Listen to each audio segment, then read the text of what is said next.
ভর্তি পরীক্ষায় কমনও তোমরা পেয়ে যেতে পারো। আমরা দ্রুতই ক্লাসটা শুরু করব, সবাই দ্রুত জয়েন হতে থাকো।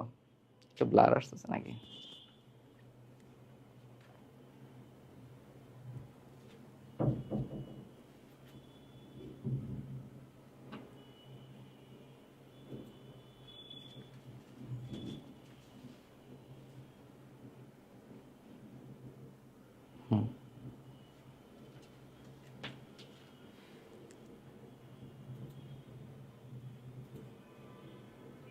ওকে, আসসালামু আলাইকুম। ফেসবুক থেকে যারা যুক্ত আছো, ওয়েবসাইট থেকে যারা যুক্ত আছো, সবাইকে স্বাগতম। আজকে আমাদের ক্লাস হচ্ছে মেডিজিকে অ্যানালাইসিস, অর্থাৎ আমাদের মেডিকেল ভর্তি পরীক্ষার জন্য সাধারণ জ্ঞান টপিকটা আমাদের কিভাবে পড়তে হবে, এই সাবজেক্টে কিভাবে পড়লে আমাদের মূল ভর্তি পরীক্ষায় আমরা সর্বোচ্চ কমন নিশ্চিত করতে পারবো, সেই ব্যাপারগুলোই কিন্তু আজকের ক্লাসের মূল আলোচনা। এবং এর পাশাপাশি অনেকগুলো গুরুত্বপূর্ণ টপিক, বেশ কিছু গুরুত্বপূর্ণ প্রশ্ন আমরা ক্লাসের মধ্যেই সলভ করব ইনশাল্লাহ। তো হ্যাঁ, ক্লাসের মধ্যেই আমরা সবকিছু সলভ করব ইনশাল্লাহ, ঠিক আছে? এবং ক্লাসের পড়াটা দেখবা ক্লাসের মধ্যেই কমপ্লিট হয়ে গেছে। তো মেডিজিকে অ্যানালাইসিস ক্লাসে তোমাদেরকে স্বাগতম। আজকের ক্লাসটা এইচএসসি 25, 26, 27 সব ব্যাচের জন্য। প্রত্যেকটা ব্যাচ তোমরা আজকে ক্লাসটা দেখতে থাকো এবং সাধারণ জ্ঞান সাবজেক্টটা দেখবা আস্তে আস্তে তোমাদের কাছে সহজ হয়ে যাচ্ছে।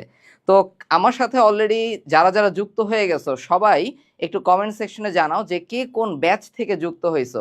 এটা একটু আমাকে একটু কমেন্ট সেকশনে জানিয়ে দাও, ঠিক আছে? যে কে কোন ব্যাচ থেকে যুক্ত হয়েছো, তোমরা কি এইচএসসি 25, 26 নাকি 27, সেই জিনিসটা আমাকে একটু কমেন্ট সেকশনে জানিয়ে দাও। হ্যাঁ, ওয়ালাইকুম আসসালাম।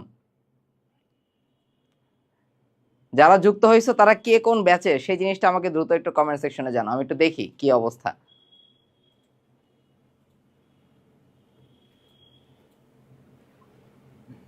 ওকে,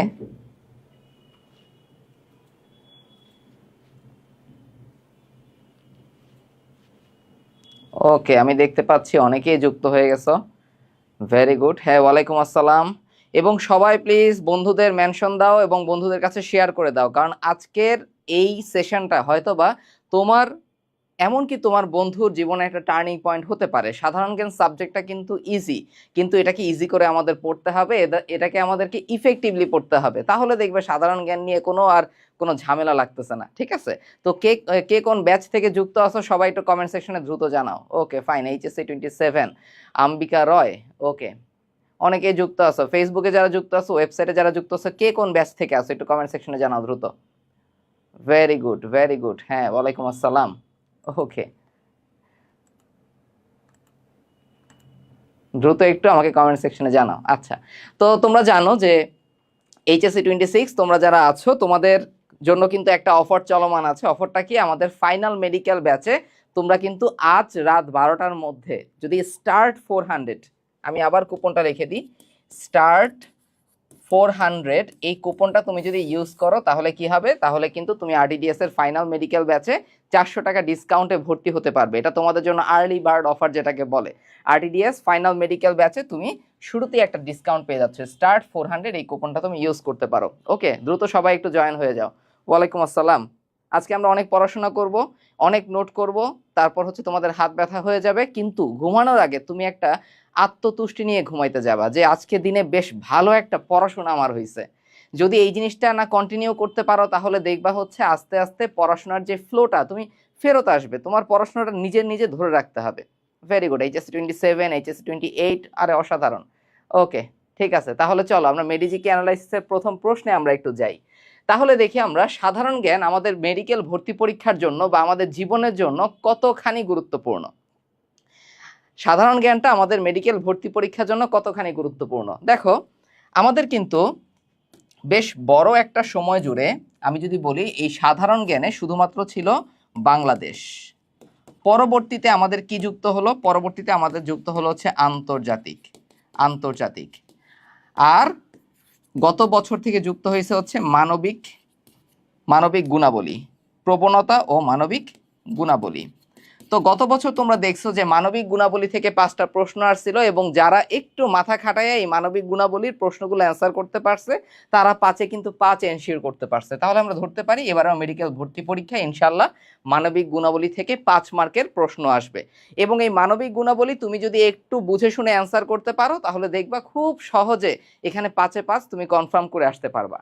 এবার এই বাংলাদেশ এবং আন্তর্জাতিক থেকে 10 মার্ক সচরাচর এসে থাকে। যদি আমরা গত বছরের সার্কুলারটাই দেখি অথবা গত বছরের সিলেবাস মানে প্রশ্নটা একটু বিশ্লেষণ করি, তো এর মধ্যে বাংলাদেশ থেকে মনে রাখবা যে 7 থেকে 8টা প্রশ্ন আসবে, আর আন্তর্জাতিক থেকে আসবে সর্বোচ্চ 2 থেকে 3টা। যদি আমরা যখন আন্তর্জাতিক ভর্তি পরীক্ষায় ছিল তখন কিভাবে প্রশ্ন আসছিল সেটার উপর বেস করে, গত বছরের প্রশ্ন বেস করে, সবকিছু বেস করে কিন্তু আমরা এই ক্যালকুলেশনটা করছি। তাহলে বাংলাদেশ থেকে আমাদের 7 থেকে 8টা প্রশ্ন আসতে পারে এবং আন্তর্জাতিক থেকে আমাদের 2 থেকে 3টা প্রশ্ন হচ্ছে আসতে পারে। ওকে, তাহলে আমাদের সবচেয়ে বেশি ইম্পর্টেন্স দিয়ে কোনটা পড়তে হবে? এই বাংলাদেশ টপিকটা সবচেয়ে ইম্পর্টেন্স দিয়ে পড়তে হবে। এবং আজকে কিন্তু আমি মেডিজিকে বাংলাদেশ নিয়েই বেশি কথা বলবো। ইনশাল্লাহ সামনে তোমাদের জন্য আন্তর্জাতিক নিয়ে, মানবিক গুণাবলী নিয়ে আলাদা একটা সেশন আছে, ঠিক আছে? তো তোমরা ইন্টারেস্টেড কিনা তোমরা একটু জানাও কমেন্ট সেকশনে, যে তোমরা আন্তর্জাতিক নিয়ে কিংবা মানবিক গুণাবলী নিয়ে আমি যদি আলাদা একটা সেশন নিই তাহলে সেটাতে তোমরা ইন্টারেস্টেড কিনা সেটা আমাকে একটু কমেন্ট সেকশনে জানাইও। ওকে, আজকে আমি মেইন যে টপিকটা মেডিজিকে বাংলাদেশটা তোমাদের কাছে একটু সহজবোধ্য করার চেষ্টা করবো ইনশাল্লাহ। আচ্ছা, এবার দেখি এই আন্তর্জাতিকের যে 2 থেকে 3 মার্ক আসে এর মধ্যে সবচেয়ে গুরুত্বপূর্ণ হচ্ছে রিসেন্ট। আন্তর্জাতিক থেকে সচরাচর যে প্রশ্নগুলো আসে সেগুলো সাম্প্রতিক রিলেটেড হয়ে থাকে। তাহলে আমরা কি এখনই সাম্প্রতিকের প্রশ্ন সলভ করা শুরু করব? বলো তো, আমরা কি এখনই সাম্প্রতিকের প্রশ্ন কি সলভ করব? না, আমাদের এখন সাম্প্রতিক প্রশ্ন আমরা সলভ করব না। আরটিডিএস থেকে তুমি দেখবা যে পরীক্ষার আগে 1 সপ্তাহ কিংবা 10 দিন আগে আমি এবং জাদিদ ভাই মিলে সাম্প্রতিকের উপর কয়েকটা ক্লাস নিব। সেটা হতে পারে 2 থেকে 3টা ক্লাস, এবং সাম্প্রতিকের উপর তোমাদের কিন্তু সাজেশন পিডিএফ দেয়া হবে। ওকে, এটা তুমি আরটিডিএস থেকে পেয়ে যাবে, এটা ওপেন ফর অল। আমরা নলেজটাকে নিজেদের গণ্ডির মধ্যে না রেখে বরং ছড়িয়ে দিতে চাই যাতে তোমরা সর্বোচ্চ উপকৃত হও। ওকে, তো আরটিডিএস থেকে ইনশাল্লাহ দেখবা 7-10 দিন আগে রিসেন্টের উপর আমরা একটা সাজেশন পিডিএফ দিব এবং কিছু ক্লাস দিব, যেখানে তোমাদের জন্য যতটুকু দরকার সাম্প্রতিক ততটুকুই আমরা গুছিয়ে দিব। সো সাম্প্রতিক নিয়ে আমাদের এখন নো হেডেক, আমাদের এখন কোনো মাথা ব্যথা থাকা চলবে না, বরং আমাদের মূল ফোকাস দিতে হবে সলিড পার্টটার দিকে, যেই পার্ট থেকে প্রত্যেকবার কিন্তু প্রশ্ন আসতে থাকে। ক্লিয়ার? তো সাম্প্রতিকের এই যে রিসেন্ট বা সাম্প্রতিক পার্টটা আমরা হচ্ছে পরে পড়বো, আমাদের এখন এত মাথা ব্যথার কোনো দরকার নাই। আমরা স্বাভাবিকভাবে ফিজিক্স, কেমিস্ট্রি, বায়োলজি পড়বো। সাধারণ জ্ঞানের যে টপিকগুলো চেঞ্জ হওয়ার মতো না সেগুলো আমরা পড়তে থাকবো, নর্মাল বিষয়গুলো। ইংরেজি ভালো মতো প্র্যাকটিস করতে থাকবো, তাহলে দেখবা খুব সুন্দর একটা প্রিপারেশন হবে, তুমি তোমার লক্ষ্যে এগিয়ে থাকবা। দেখো আমাদের এইচএসসি 26 ব্যাচ, তোমরা তো এইচএসসি এক্সামটা তোমাদের শেষ হয়েছে, এখন অনেকের প্র্যাকটিক্যাল চলতেছে। চিটাগাং বোর্ডের আবার এইচএসসির মানে খুব একটা ক্রিটিক্যাল মোমেন্টের মধ্যে আছে চিটাগাং বোর্ড। যাই হোক, এখন কথা কি, আস্তে আস্তে তোমরা কিন্তু মেডিকেল এডমিশনের উইন্ডোতে ঢুকে যাচ্ছ এবং তোমরা তোমাদের স্বপ্নের জাল বোনা শুরু করছো। তুমি চিন্তা করতেছো যে মেডিকেল ভর্তি পরীক্ষায় আমি যদি একটু পড়ি ভালো করে, আগে যতই ফাঁকিবাজি করছি, আগে যতই আমার উইকনেস লিমিটেশন ছিল সব আমি ভুলে যাব, আমি আজকে থেকে টেবিলে বসে থাকবো 10 থেকে 12 ঘন্টা। সত্যি কথা বলতে প্রথম প্রথম যখন মানুষজন স্বপ্ন দেখে তখন তার মধ্যে একটা জোশ আসা শুরু করে, কিন্তু যখন সে কাজটা করা শুরু করে তখনই দেখে কাজটা আসলে সহজ না, কাজটা কিন্তু কঠিন। একদিন তুমি 10 ঘন্টা বসতে পারো, কিন্তু সেটা টানা 7 দিন তুমি 10 ঘন্টা টেবিলে বসতে পারবা না, যদি তোমার মনের মধ্যে ওই মনোবলটা না থাকে, ওই স্বপ্নটা তুমি দেখতে না পারো।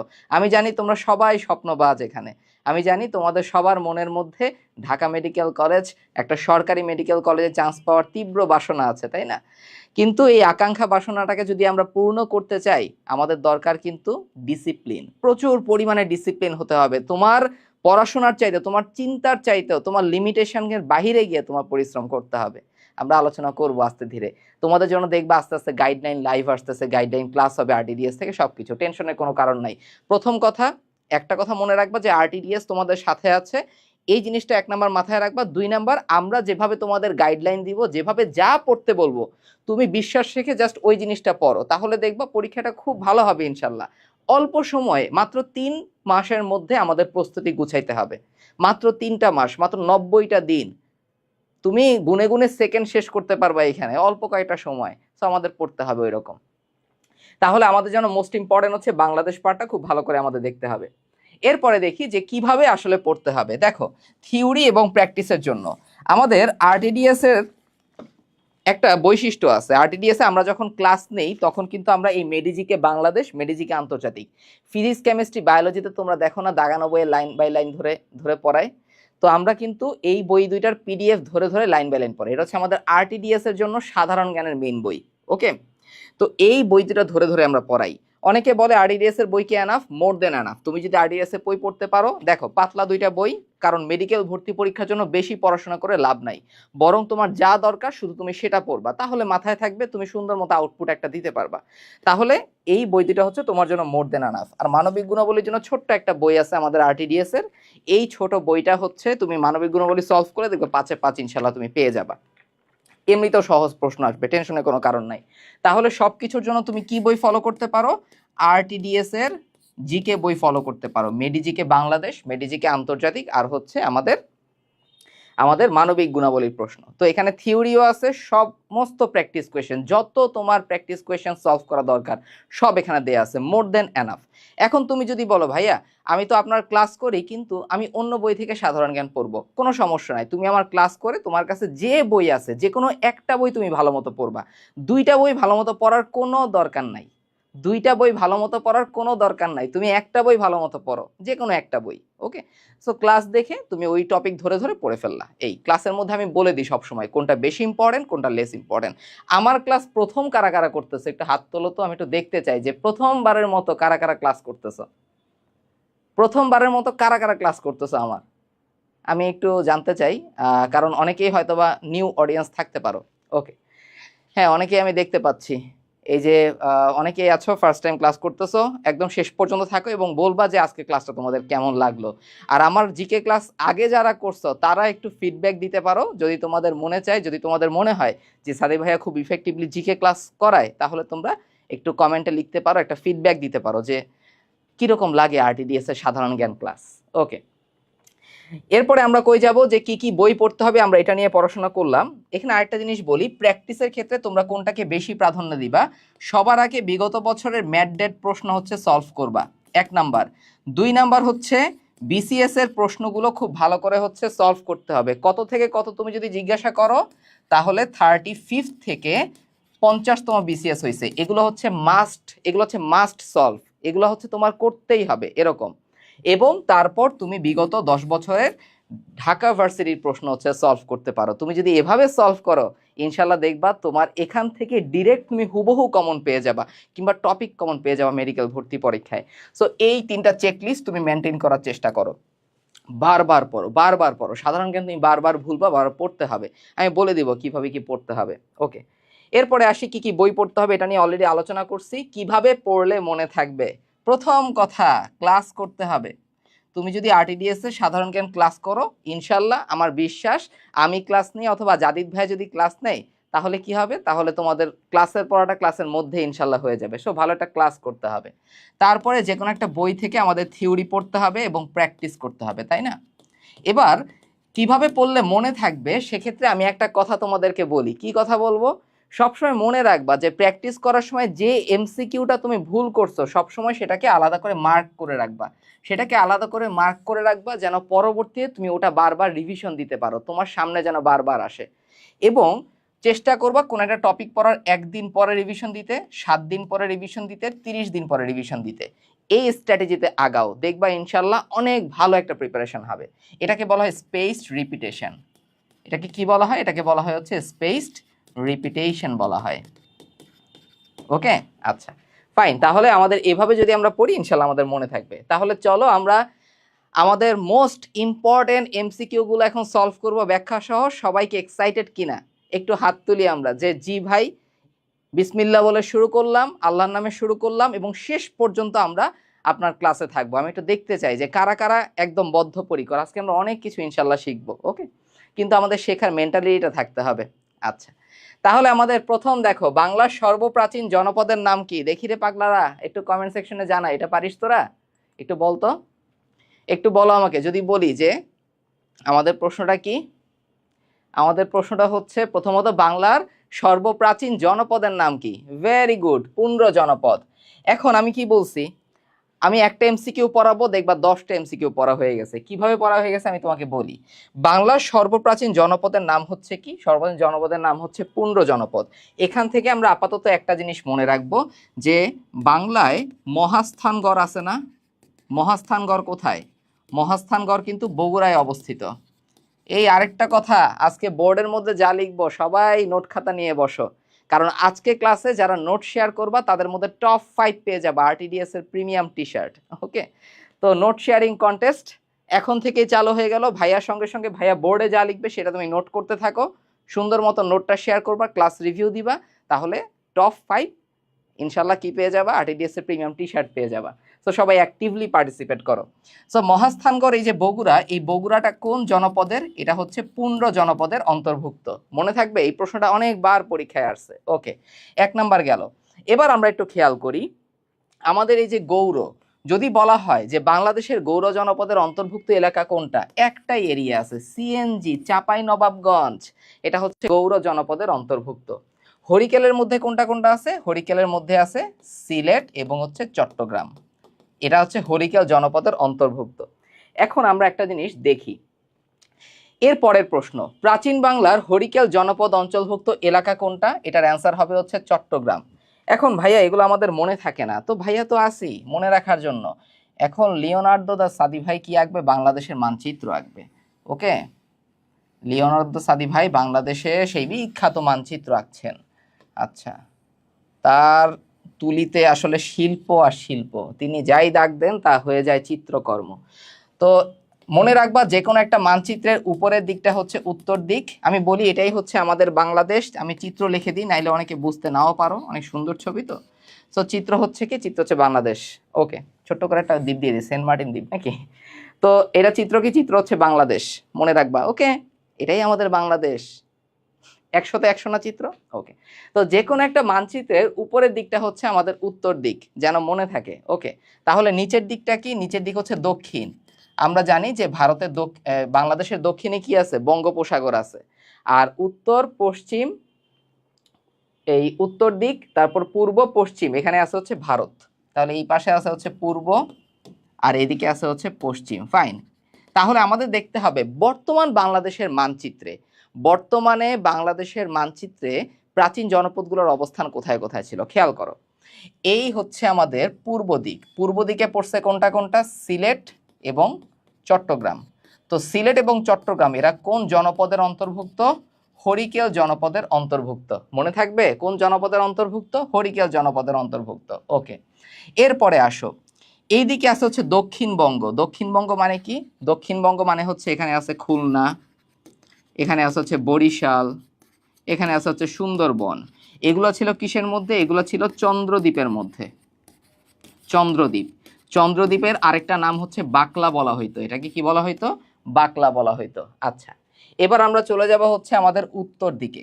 মনে রাখবা যে আমাদের উত্তর দিকের ক্ষেত্রে পুন্ড্র আছে আর আছে হচ্ছে বরেন্দ্র।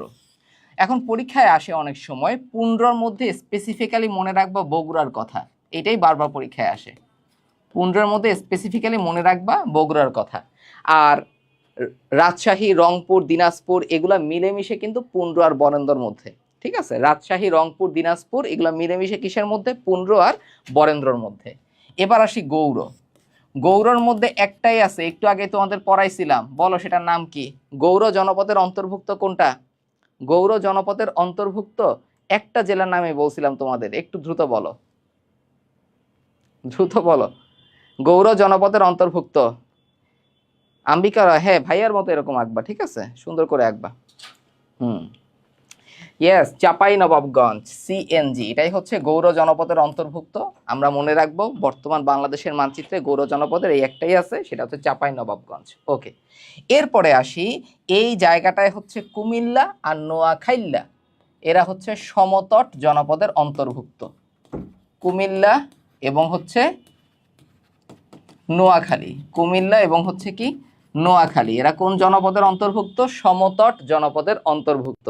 অন্যদিকে যদি আমরা মাঝখানে বলি যে বঙ্গের মধ্যে কারা কারা আছে, বঙ্গের মধ্যে আছে ঢাকা থাকবে, ব্রাহ্মণবাড়িয়া থাকবে, ফরিদপুর থাকবে, এগুলো সব হচ্ছে বঙ্গ জনপদের অন্তর্ভুক্ত। সবচেয়ে বড় জনপদ ছিল কিন্তু বঙ্গ জনপদ, আর সবচেয়ে প্রাচীন জনপদ ছিল কোনটা? পুন্ড্র জনপদ। বুঝতে পারলাম জিনিসগুলা? ক্লিয়ার হয়েছে জিনিসটা?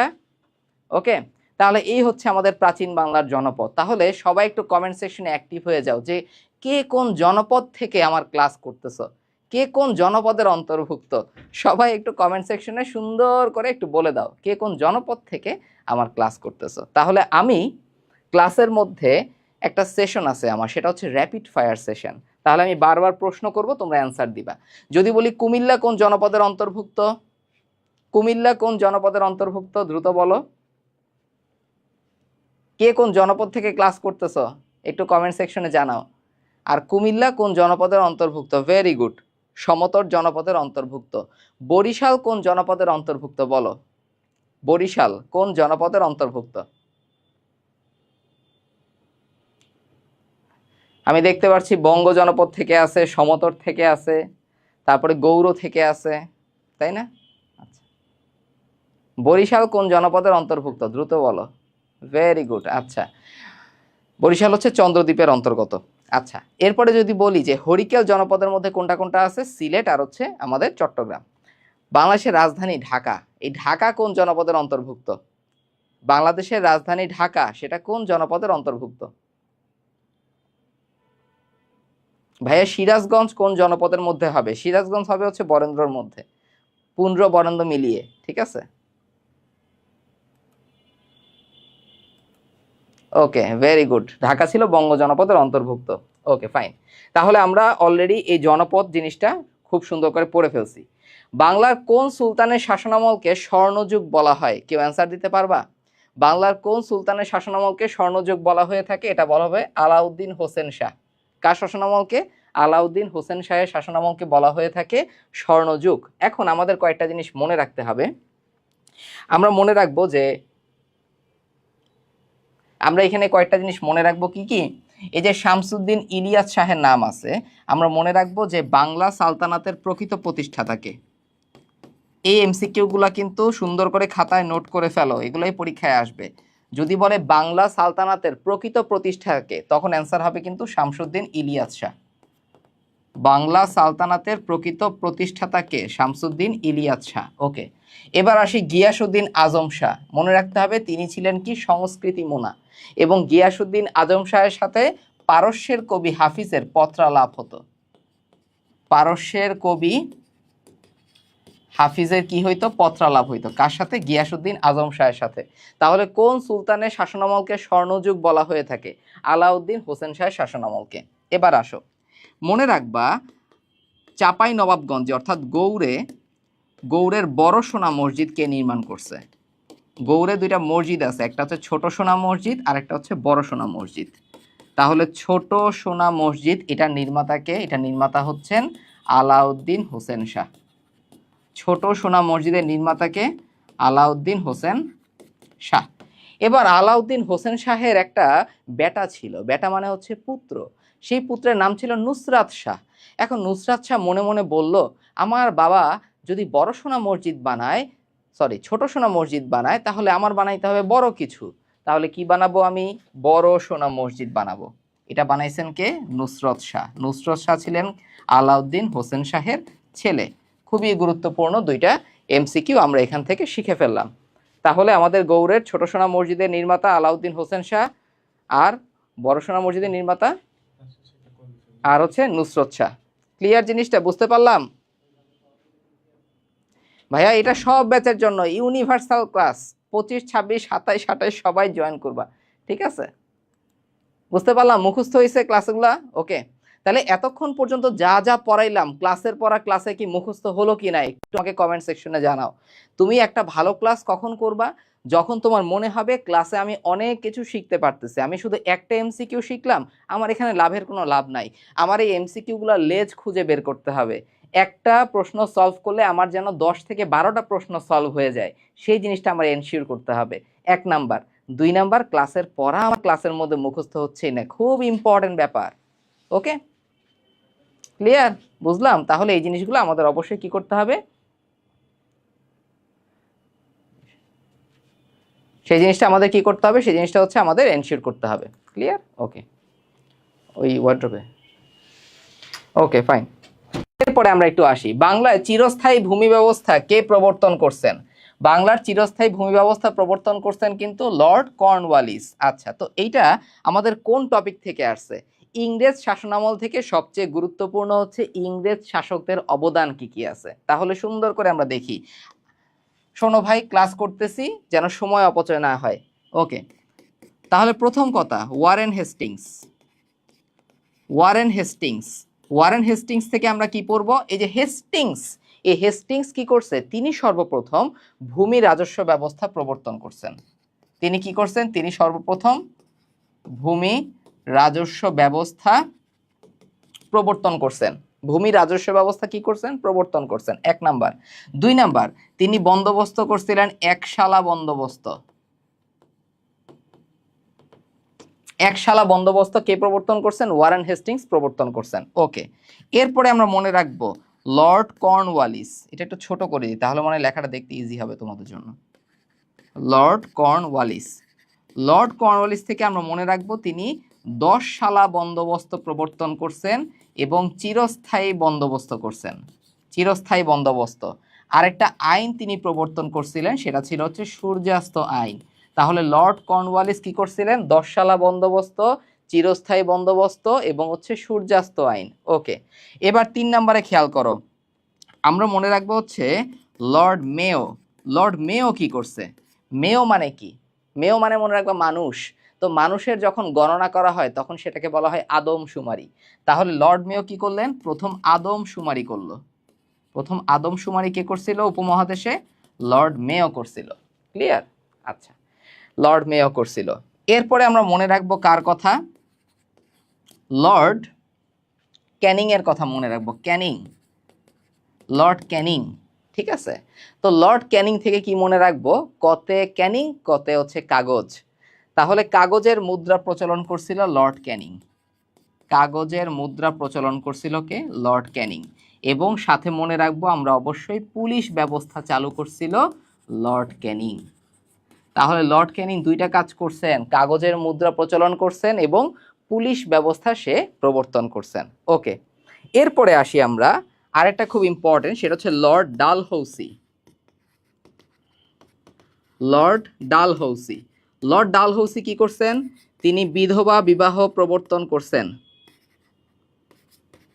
এখন তোমার পরীক্ষায় যদি আসে বিধবা বিবাহকে আইনে পরিণত করছিল কে, অথবা বিধবা বিবাহ প্রবর্তন করছিল কে, তখন অ্যান্সার হবে লর্ড ডালহৌসি।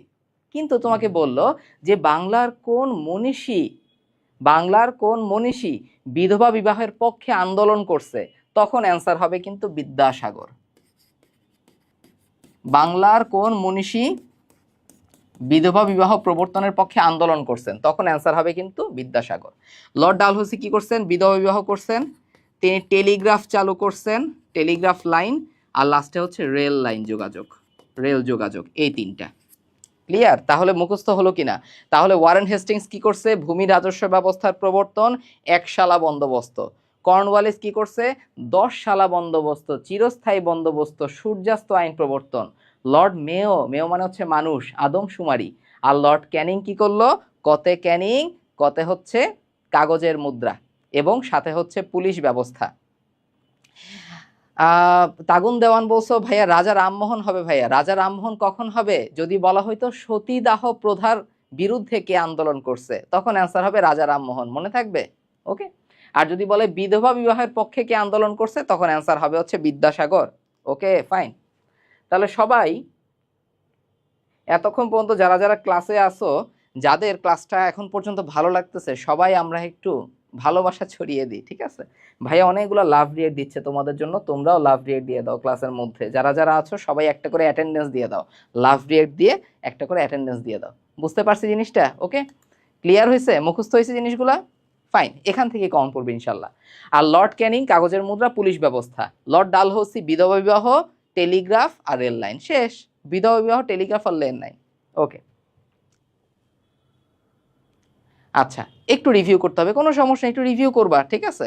আমি জিনিসগুলো আস্তে আস্তে দেখো, একবার লেখার পরে আমি আবার রিক্যাপ করতেছি, এরপরে দেখবা র্যাপিড ফায়ার নিব তোমাদের লাস্টে।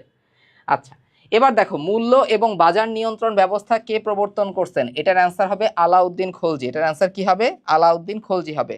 মূল্য ব্যবস্থা, বাজার নিয়ন্ত্রণ ব্যবস্থা। খুব ইম্পর্টেন্ট কয়েকটা প্রশ্ন এখন দেখে নাও। ইলতুৎমিশ, ইলতুৎমিশ কি ছিল? সে ছিল দিল্লি সালতানাতের প্রকৃত প্রতিষ্ঠাতা। তাহলে মাথাটা একটু খারাপ হয়ে গেল না ভাই? এত সালতানাত কোত্থেকে আসলো? মনে রাখবো, এই যে আমি সুলতানি শাসনের কথা বলবো, এই সুলতানি শাসন কিন্তু দুই জায়গায় আলাদাভাবে চলছিল। একটা চলছিল দিল্লিতে বা ভারতে, এবং আরেকটা চলছিল হচ্ছে বাংলায়। তাহলে দিল্লি সালতানাতের প্রকৃত প্রতিষ্ঠাতাকে? ইলতুৎমিশ, ইলতুৎমিশ। আর যদি বলে বাংলা সালতানাতের প্রকৃত প্রতিষ্ঠাতাকে, তখন অ্যান্সার হবে হচ্ছে শামসুদ্দিন ইলিয়াস শাহ। ক্রিস্টাল ক্লিয়ার হলো কিনা বলো? এরা হচ্ছেন কি?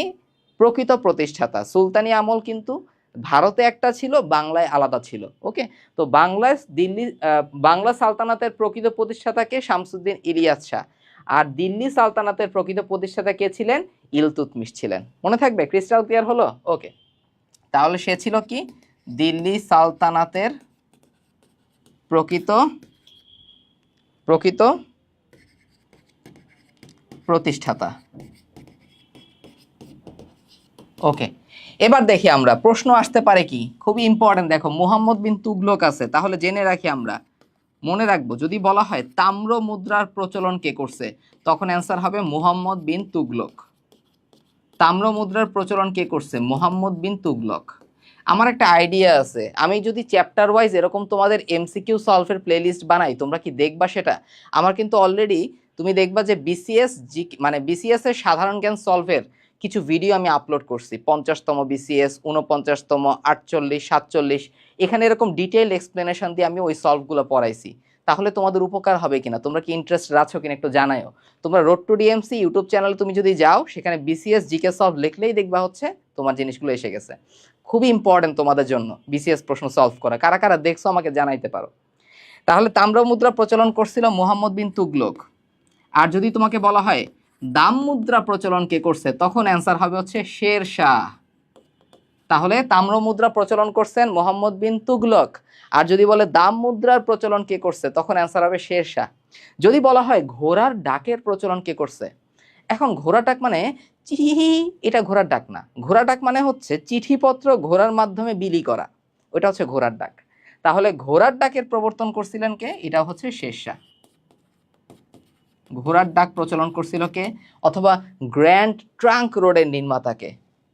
গ্র্যান্ড ট্রাঙ্ক রোডের নির্মাতাকে? এটাও কে? এটাও হচ্ছে আমাদের কি? এটা হচ্ছে আমাদের এটার অ্যান্সার হবে কি? এটার অ্যান্সার হবে হচ্ছে শের শাহ। মনে থাকবে? তাহলে আমরা কয়েকটা জিনিস এখানে সুন্দর মতো শিখে ফেললাম। এখন একটু একটু র্যাপিড ফায়ার নেই। তোমরা একটু আমাকে বলো তো, সর্বপ্রথম উপমহাদেশে আদমশুমারি কে করছেন? তুমি জাস্ট প্রথম লেটারটা বলবা, প্রথম লেটারটা, প্রথম অক্ষরটা। আমার ক্লাস যারা প্রথম মানে ফার্স্ট টাইম করতেছো, তারা জাস্ট প্রথম লেটারটা লিখে কমেন্ট করবা সবাই। তাহলে দেখবা অনেক অনেক আমরা প্রশ্ন অ্যান্সার করতে পারবো। ওকে, প্রথম আদমশুমারি কে করছে? ভেরি গুড, লর্ড মেও। মেও মানে হচ্ছে মানুষ। আচ্ছা, মানুষ, মেও ম্যান, মানুষ, মনে যেন থাকে। এবার বলি, প্রথম কাগজের মুদ্রার প্রচলন কে করছে বলো তো? প্রথম কাগজের মুদ্রার প্রচলন কে করছে? প্রথম কাগজের মুদ্রার প্রচলন কে করছে? কাগজের মুদ্রার প্রচলন কে করছে? ভেরি গুড, কতে ক্যানিং, কতে কাগজ। এবার তুমি বলো, সর্বপ্রথম টেলিগ্রাফ লাইনের ব্যবস্থা কে করলেন উপমহাদেশে? সর্বপ্রথম টেলিগ্রাফ লাইনের ব্যবস্থা কে করলেন উপমহাদেশে? এটা একটু জানো। সর্বপ্রথম টেলিগ্রাফ লাইনের ব্যবস্থা কে করলেন উপমহাদেশে? কে তিনি?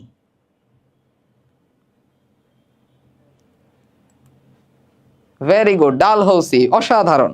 এবার বলো, সর্বপ্রথম দাম মুদ্রার প্রচলন কে করছে? দাম মুদ্রার প্রচলন কে করছে? যে বলছো মনে নাই, মনে রাখো, লর্ড ডালহৌসি তিনটা জিনিস করছে: বিধবা বিবাহ প্রবর্তন আইন, 2 number telegraph line, 3 number rail line. ঠিক আছে, আইন, লাইন, লাইন, মনে থাকবে তো? টেলিগ্রাফ লাইন, রেল লাইন, আর সাথে হচ্ছে বিধবা বিবাহ প্রবর্তন। Okay, fine, very good, very good. আচ্ছা, সর্বপ্রথম দাম মুদ্রা প্রচলন করছেন শের শাহ, আর সর্বপ্রথম তাম্র মুদ্রা কে প্রচলন করছেন? লাস্ট প্রশ্ন। এবার আসি, ঢাকার দোলাই খাল কে খনন করেন? মনে রাখবা ঢাকার দোলাইখাল খনন করছেন হচ্ছেন ইসলাম খান। এবার আমাদের শুধু এটা পড়লে হবে না, আমরা কি করতেছি, আমরা আরটিডিএস এর সাধারণ জ্ঞান ক্লাস করতেছি, সো আমাদের অনেক কিছু সলভ করা বাকি আছে। খেয়াল করো, প্রথম কথা যদি বলে হচ্ছে লালবাগ কেল্লা, লালবাগ কেল্লার নির্মাতা কে? লালবাগ কেল্লার নির্মাতা হচ্ছেন শায়েস্তা খান। লালবাগ কেল্লার নির্মাতা হচ্ছেন শায়েস্তা খান। এই লালবাগ কেল্লায় একটা মাজার আছে, সেই বাজারের নাম হচ্ছে পরী বিবির মাজার। পরী বিবির মাজার আছে, ওকে। আচ্ছা, এবার প্রশ্ন আসলো পাঁচ বিবির মাজার কোথায় অবস্থিত? পাঁচ বিবির মাজার তাহলে কোথায় অবস্থিত? এটা মনে রাখবা, এটা আছে হচ্ছে সোনারগাঁওতে। এবং এই সোনারগাঁওতে কে ছিল? ঈশা খান ছিল, আমরা জানি ঈশা খা।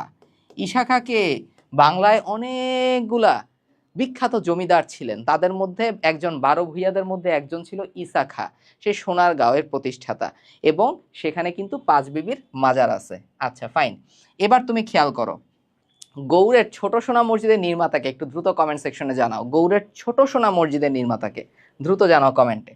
এবার দেখো, যদি বলি হচ্ছে বড় কাটরা কে বানাইছে? বড় কাটরা বানাইছে হচ্ছে শাহ সুজা। বড় কাটরা বানাইছে কে? শাহ সুজা। আর যদি বলি আমি ছোট কাটরা কে বানাইছে, তখন অ্যান্সার হবে হচ্ছে শায়েস্তা খা। এখন এটা কিভাবে মনে রাখবো আমরা? শাহ সুজা সে কিন্তু ছিল একজন মোঘল যুবরাজ, মোঘল সম্রাটের ছেলে ছিল হচ্ছে এই শাহ সুজা।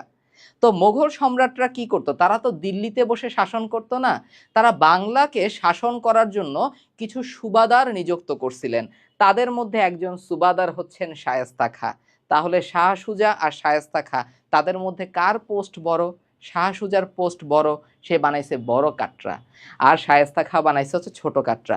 ইতিহাসটা জেনে বুঝে পড়ার চেষ্টা করো, কোন পোস্ট কেন দেয়া হয়েছে, কেন সুবাদার, কেন মোঘল যুবরাজ, কেন প্রকৃত প্রতিষ্ঠাতা, একটু অ্যান্সারটা খোঁজার চেষ্টা করব আমরা ক্লাসের মধ্যে। এভাবেই আরটিডিএস এর জিকে ক্লাসগুলো হয়, বুঝতে পারছো? ইনশাল্লাহ আমরা এই কোয়ালিটিটা একদম শেষ পর্যন্ত ধরে রাখবো। ওকে, এবার আমরা ছোট কাটরা পড়লাম, বড় কাটরা পড়লাম, এবার আমরা কি সলভ করতে পারি? আমরা আরো কয়েকটা জিনিস দেখতে পারি, আমরা আগেই দেখছিলাম। এবার তুমি আমাকে বলো, যদি বলা হয় তারা মসজিদ, তারা মসজিদের নির্মাতাকে? তারা মসজিদের নির্মাতা হচ্ছেন মির্জা আহমেদ জান। মির্জা আহমেদ জান। আচ্ছা, এরপর তোমার প্রশ্ন আসবে শাহ বলখির মাজার কোথায় অবস্থিত? শাহ বলখির মাজার কোথায় অবস্থিত? শাহ বলখির মাজার অবস্থিত হচ্ছে মহাস্থানগড়ে, মনে থাকবে? মহাস্থানগড়ে হচ্ছে শাহ বলখির মাজার অবস্থিত। আমরা জানি যে 60 গম্বুজ মসজিদের নির্মাতাকে? খানজাহান আলী। 60 গম্বুজ মসজিদের নির্মাতাকে? খানজাহান আলী। খানজাহান আলী, ক্লিয়ার? তাহলে তারা মসজিদ মনে রাখবা। তোমরা তো অনেকে হচ্ছে একটু আদর সোহাগ করে জান জান বলে ডাকো, তাকে চাঁদ তারা সূর্য সব দিয়ে দাও, সব তোমার। এই দুনিয়ার মনে আর কারো চাঁদ তারা সূর্যের দরকার নাই, সব হচ্ছে কার? তোমার, নিয়ে যাও। তো তারা মসজিদ কার? মির্জা আহমেদ জানের। তারপর শাহ বলখির মাজার, এটা মহাস্থানগড়ে, আর 60 গম্বুজ মসজিদ হচ্ছে খানজাহান আলীতে। খানজাহান আলী হচ্ছেন 60 গম্বুজ মসজিদের প্রতিষ্ঠাতা। Very good. আচ্ছা, তো ফার্স্ট টাইম যারা হচ্ছে এরপরে কি? এরপরে হচ্ছে একটা প্রশ্ন আসছিল, সেটা হচ্ছে খুবই সহজ একটা প্রশ্ন, যে ঢাকা গেটের নির্মাতাকে? মির জুমলা।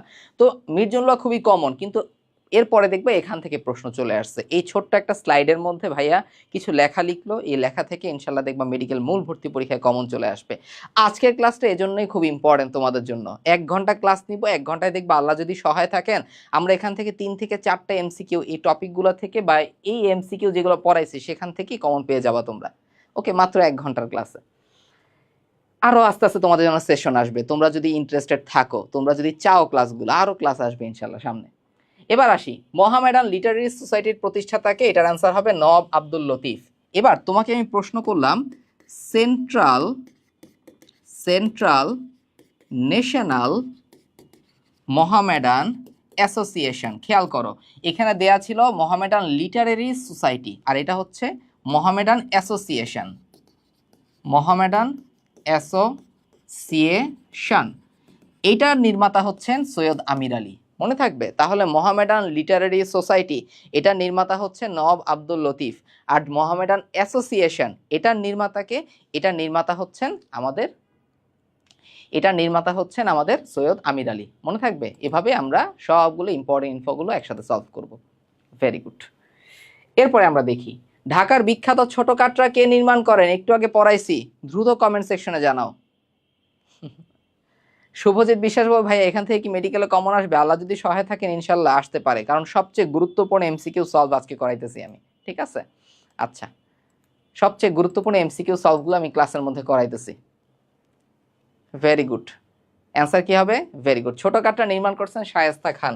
এই ক্লাসটা কেমন লাগতেছে? বুঝতেছি আমরা ক্লাসের পর ক্লাসের মধ্যে মুখস্থ হচ্ছে তো? হ্যাঁ, ক্লাসের পর ক্লাসের মধ্যে মুখস্থ হচ্ছে কিনা, বুঝতেছি কিনা একটু জানাও কমেন্টে। ফার্স্ট টাইম যারা আমার ক্লাস করতেছো তারা একটু জানাও যে কেমন লাগতেছে তোমাদের ক্লাসটা, বুঝতেছো কিনা। সাধারণ জ্ঞান খুবই বোরিং একটা টপিক।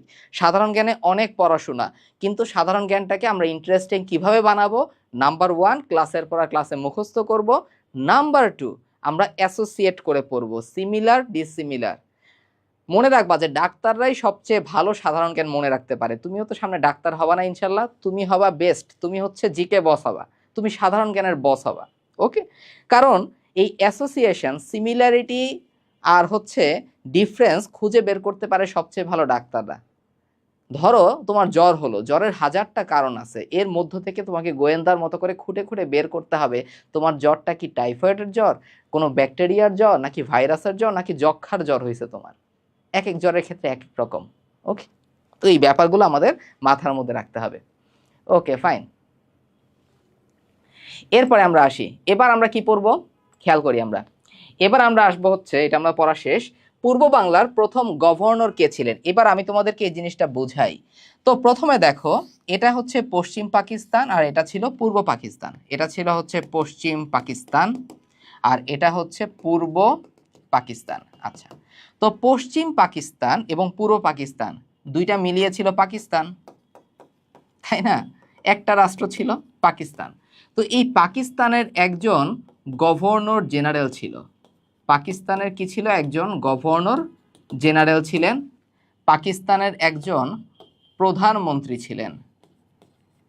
আর পাকিস্তানের পরবর্তীতে যখন তাদের সংবিধানটা পাশ হয় তখন এই গভর্নর জেনারেল পোস্ট হয়ে যায় প্রেসিডেন্ট পোস্ট। তাহলে তাদের প্রেসিডেন্ট ছিল।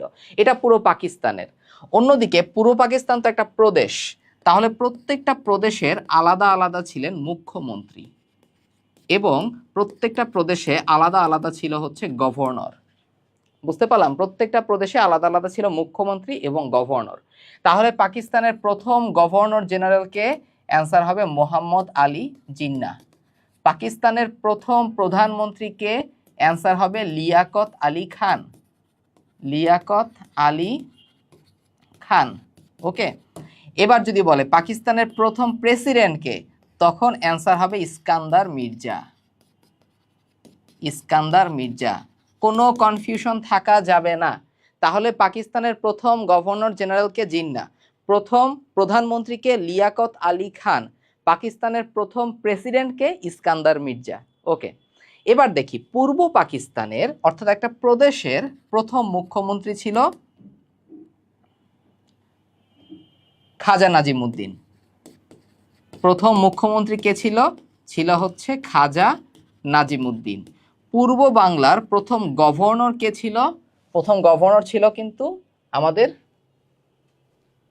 পূর্ব বাংলার প্রথম গভর্নর কে ছিল? পূর্ব বাংলার প্রথম গভর্নর কে ছিল? চৌধুরী খালিকুজ্জামান।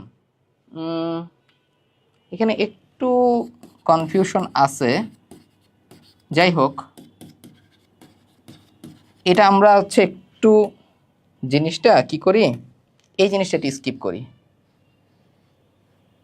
ওকে, আচ্ছা, এই জিনিসটা আমরা একটু স্কিপ করি। ওকে, এই প্রশ্নটা একটু কনফিউজিং একটা প্রশ্ন। তোমাদের আপাতত এই তিনটা জিনিস ফার্স্টে মনে রাখো। পাকিস্তানের প্রথম গভর্নর জেনারেল হচ্ছেন জিন্নাহ, প্রথম প্রধানমন্ত্রী লিয়াকত আলী খান, প্রথম প্রেসিডেন্ট হচ্ছেন ইস্কান্দার মির্জা। অন্যদিকে পূর্ব বাংলার প্রথম মুখ্যমন্ত্রীকে খাজা নাজিমুদ্দিন।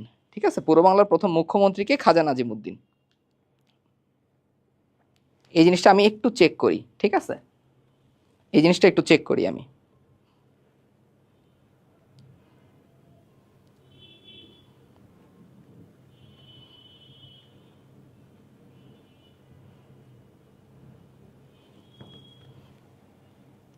পূর্ব বাংলার প্রথম গভর্নর কে ছিলেন? এটা কি হবে? এখানে অ্যান্সারে ভুল আছে, বুঝছো? এটা অ্যান্সার হবে হচ্ছে ফ্রেডরিক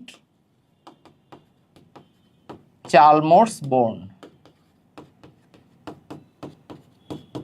ঠিক আছে, এটাই ছিল কনফিউশন। এটা ছিল কি? এটা হবে ফ্রেডরিক চার্লস বোর্ন। মনে থাকবে জিনিসটা? ওকে, আচ্ছা, ঠিক আছে, বুঝতে পারলাম।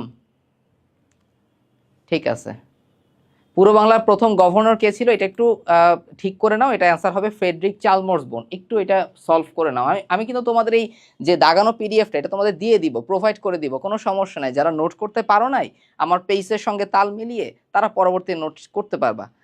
ওকে, ক্লিয়ার? না না, নেট আছে, ঠিক আছে, নেট আছে।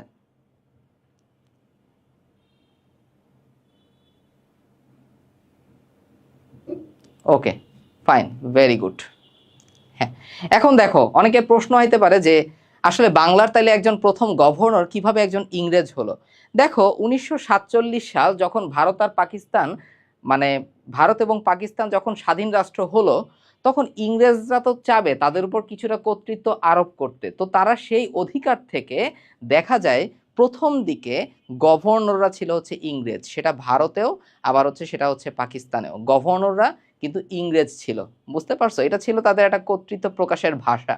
তারা একটা কর্তৃত্ব বজায় রাখছিল ক্ষমতার উপর, পাওয়ারের উপর। ওকে, এই জন্য তাহলে আমরা এই কয়েকটা জিনিস খুব সুন্দর মতো মনে রাখবো।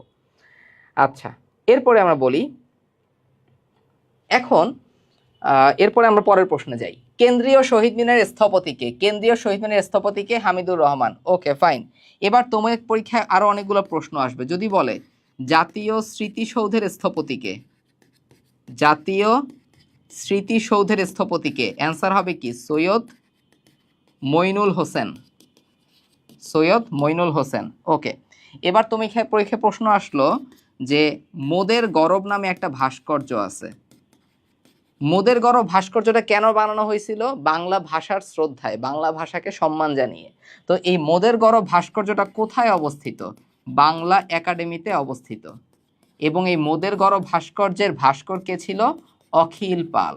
কে ছিল? অখিল পাল ছিল। ওকে, এরপরে আরো কয়েকটা দেখো। যদি তোমাকে বলা হয় যে অমর একুশে ভাস্কর্য, খেয়াল করো, অমর একুশে ভাস্কর্য এটা কোথায়? এটা হচ্ছে জাহাঙ্গীরনগর বিশ্ববিদ্যালয়ে। তাহলে জাহাঙ্গীরনগর বিশ্ববিদ্যালয়ে অমর একুশে ভাস্কর্য আছে, এটার নির্মাতাকে? জাহানারা পারভীন। অমর একুশে ভাস্কর্যের নির্মাতাকে? জাহানারা পারভীন। অমর একুশে ভাস্কর্যের নির্মাতাকে? জাহানারা পারভীন। লাস্ট ওয়ান, জননী ও গর্বিত বর্ণমালা। জননী ও গর্বিত বর্ণমালা এটা কোথায় অবস্থিত? পরিবাগে অবস্থিত। ঢাকায় আছে পরিবাগ। ঢাকায় শাহবাগের ঠিক পরেই আছে পরিবাগ। ওকে, তাহলে ঢাকায় শাহবাগের ঠিক পরেই হচ্ছে পরিবাগ। ভাই বলছে ভাই আরটিডিএস এর বইয়ে চৌধুরী খালিকুজ্জামান। হ্যাঁ, এটা একটু সলভ, এটা একটু কারেকশন হবে। এটা হবে ফ্রেডরিক চার্লস বোর্নই হবে অ্যান্সার। ঠিক আছে, ফ্রেডরিক চার্লস বোর্নই হবে হচ্ছে অ্যান্সার। তাহলে জননী এবং গর্বিত বর্ণমালা,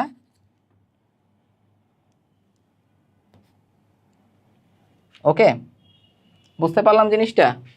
তাহলে জননী এবং গর্বিত বর্ণমালা এটা কোথায় অবস্থিত? এটা হচ্ছে পরিবাগে অবস্থিত। তাহলে অমর একুশে ভাস্কর্য বাংলা একাডেমিতে অবস্থিত, এটা হচ্ছে জাহানারা পারভীন। তারপর মোদের গরব ভাস্কর্য বাংলা একাডেমিতে অবস্থিত, এটার ভাস্কর হচ্ছেন অখিল পাল। জাতীয় স্মৃতিসৌধের ভাস্করকে? সৈয়দ কি? সৈয়দ মইনুল হোসেন। আর কেন্দ্রীয় শহীদ মিনারের স্থপতি হচ্ছেন হামিদুর রহমান। ক্লিয়ার? বুঝতে পারলাম জিনিসগুলা? খুবই ইম্পর্টেন্ট। এবার আসি, বাংলাদেশের বাইরে প্রথম শহীদ মিনার কোথায় স্থাপিত হয়? খুবই ইম্পর্টেন্ট একটা প্রশ্ন, খেয়াল করি আমরা। যদি আমার পরীক্ষায় প্রশ্ন আসে যে বাংলাদেশের বাইরে প্রথম শহীদ মিনার কোথায়, তখন অ্যান্সার হবে কিন্তু যুক্তরাজ্য, ইউকেতে, ওল্ড হ্যাম। এবার তোমাকে বলল হচ্ছে প্রথম মুসলিম দেশে, প্রথম কোন মুসলিম দেশে বাংলাদেশের বাইরে প্রথম শহীদ মিনার স্থাপিত হয়? এটার অ্যান্সার হবে হচ্ছে ওমানে। তাহলে দেখো, যদি বলা হয় বাংলাদেশের বাইরে প্রথম শহীদ মিনার কোথায়, অ্যান্সার হবে যদি বলা হয় প্রথম কোন মুসলিম দেশে বাংলা মানে শহীদ মিনার স্থাপিত হয়েছে, তখন অ্যান্সার হবে ওমানে। এবার তোমাকে প্রশ্ন করলো প্রথম সরকারি অর্থায়নে, প্রথম সরকারি অর্থায়নে, প্রথম সরকারি অর্থায়ন অর্থাৎ বাংলাদেশ সরকারের অর্থায়নে বাংলাদেশের বাইরে প্রথম শহীদ মিনার কোথায়? তখন অ্যান্সার হবে জাপানের টোকিওতে। তাহলে একই প্রশ্ন যদি বলতো সরকারি অর্থায়নে বাংলাদেশের বাইরে প্রথম শহীদ মিনার কোথায়, তখন অ্যান্সার হবে হচ্ছে জাপানের টোকিওতে। এই জন্যই প্রশ্ন সলভ করাটা খুবই গুরুত্বপূর্ণ। তুমি যত বেশি প্রশ্ন সলভ করবা তত দেখবা তোমার ফ্লুয়েন্সি বাড়তেছে, ঠিক আছে? তত বেশি দেখবা হচ্ছে তুমি জিনিসপত্র মনে রাখতে পারতেছো। ক্লিয়ার জিনিসটা? তাহলে এই তিনটা মুখস্থ হলো কিনা আমাকে বলো, এই জিনিস তিনটা মুখস্থ হলো কিনা আমাকে বলো দ্রুত।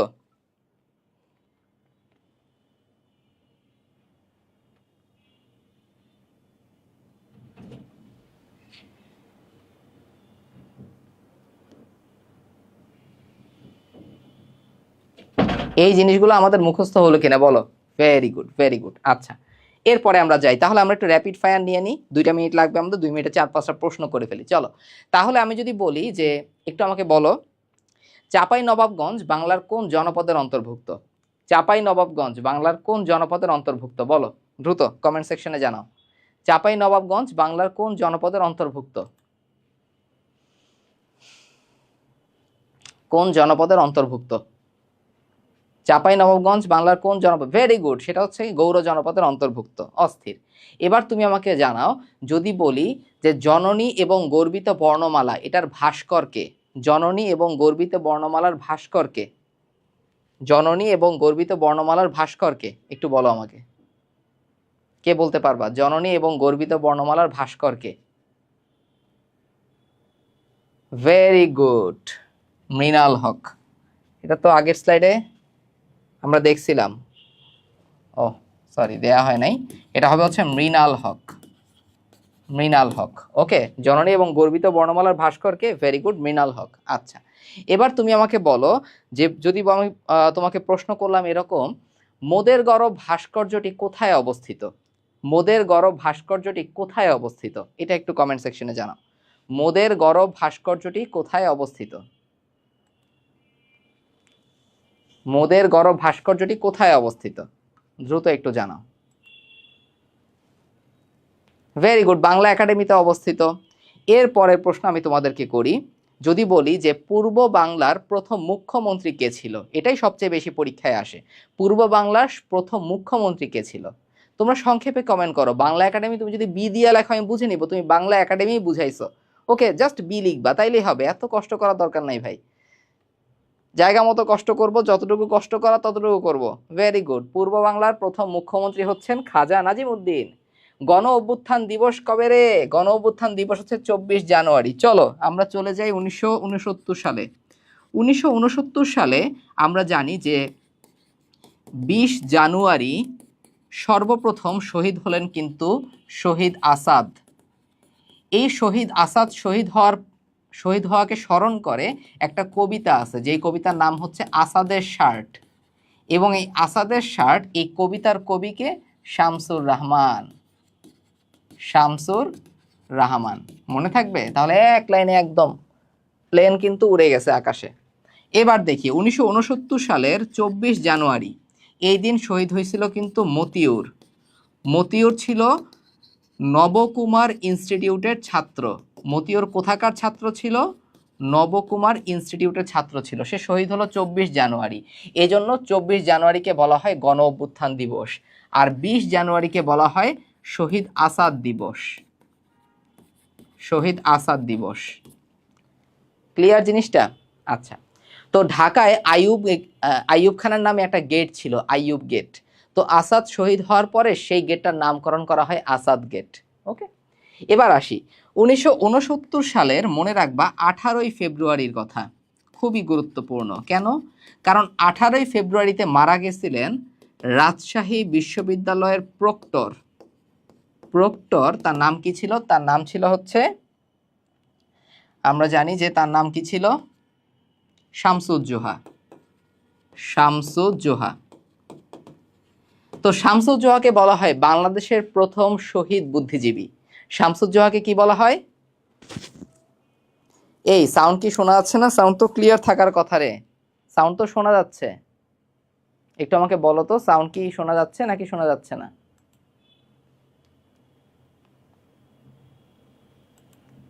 ভেরি গুড, সাউন্ড ঠিক আছে তো, গুড, সমস্যা নাই রে, সাউন্ড ঠিক আছে। ওকে,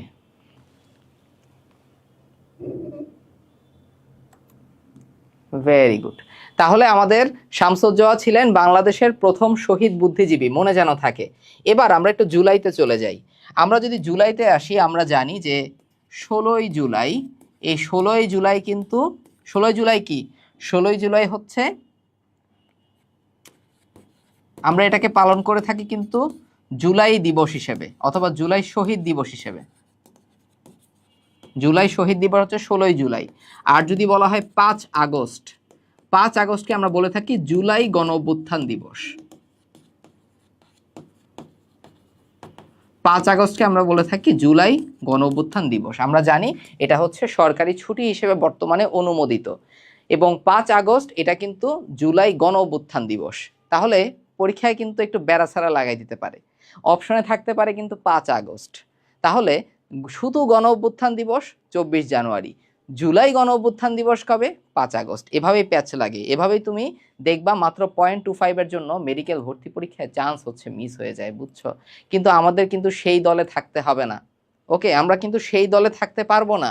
আমাদের মনে রাখতে হবে 0.25 জন্য আমার চান্স মিস হইতে পারে। এজন্য কখনো সহজ প্রশ্ন হচ্ছে ভুল করা যাবে না। এজন্য আমি যেই জিনিসগুলা পারি বারবার প্র্যাকটিস করতে হবে, বারবার পরীক্ষা দিতে হবে। পরীক্ষা দিলেই আমি আমার উইকনেসের জায়গা বুঝতে পারবো। আমি যত বেশি প্রশ্ন সলভ করব, তত বেশি আমরা কিন্তু আমাদের উইকনেসের জায়গাগুলো হচ্ছে বুঝতে পারবো। ক্লিয়ার? এজন্য প্রশ্ন সলভ ক্লাসগুলো খুব ইম্পর্ট্যান্ট, এবং প্রশ্ন সলভ করাটা, তারপর হচ্ছে এক্সাম দেওয়াটা খুবই গুরুত্বপূর্ণ। বিশ্বাস করো ভাই, তোমার এডমিশন জার্নি শুরু হলো না, তোমার মনে হতে পারে যে তুমি নিজে শুধু একা এই স্বপ্নটা দেখতেছো। না, তোমার এখন এই একার কাঁধে তোমার বাবা মায়ের স্বপ্ন আছে, তোমার আত্মীয় স্বজনের স্বপ্ন আছে, অনেকের স্বপ্ন তোমার সাথে জড়িয়ে।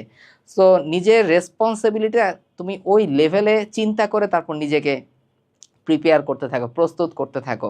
আলহামদুলিল্লাহ, আমার বিশ্বাস যে অনেকেই যারা আছো, তোমাদের মধ্যে এমন অনেক বন্ধু আছে যারা কিন্তু খুব মানে দিন আনে দিন খায় এরকম একটা পরিবারের সন্তান, এবং তাদের ক্ষেত্রে 3 বেলা তারা ঠিকমতো ভাতও খেতে পারে না, কিংবা তাদের জামা কাপড়ও ঠিকমতো নাই। কিন্তু আমার বিশ্বাস যারা মেডিকেল ভর্তি পরীক্ষা দেয় তাদের মধ্যে বেশিরভাগই প্রিভিলেজড।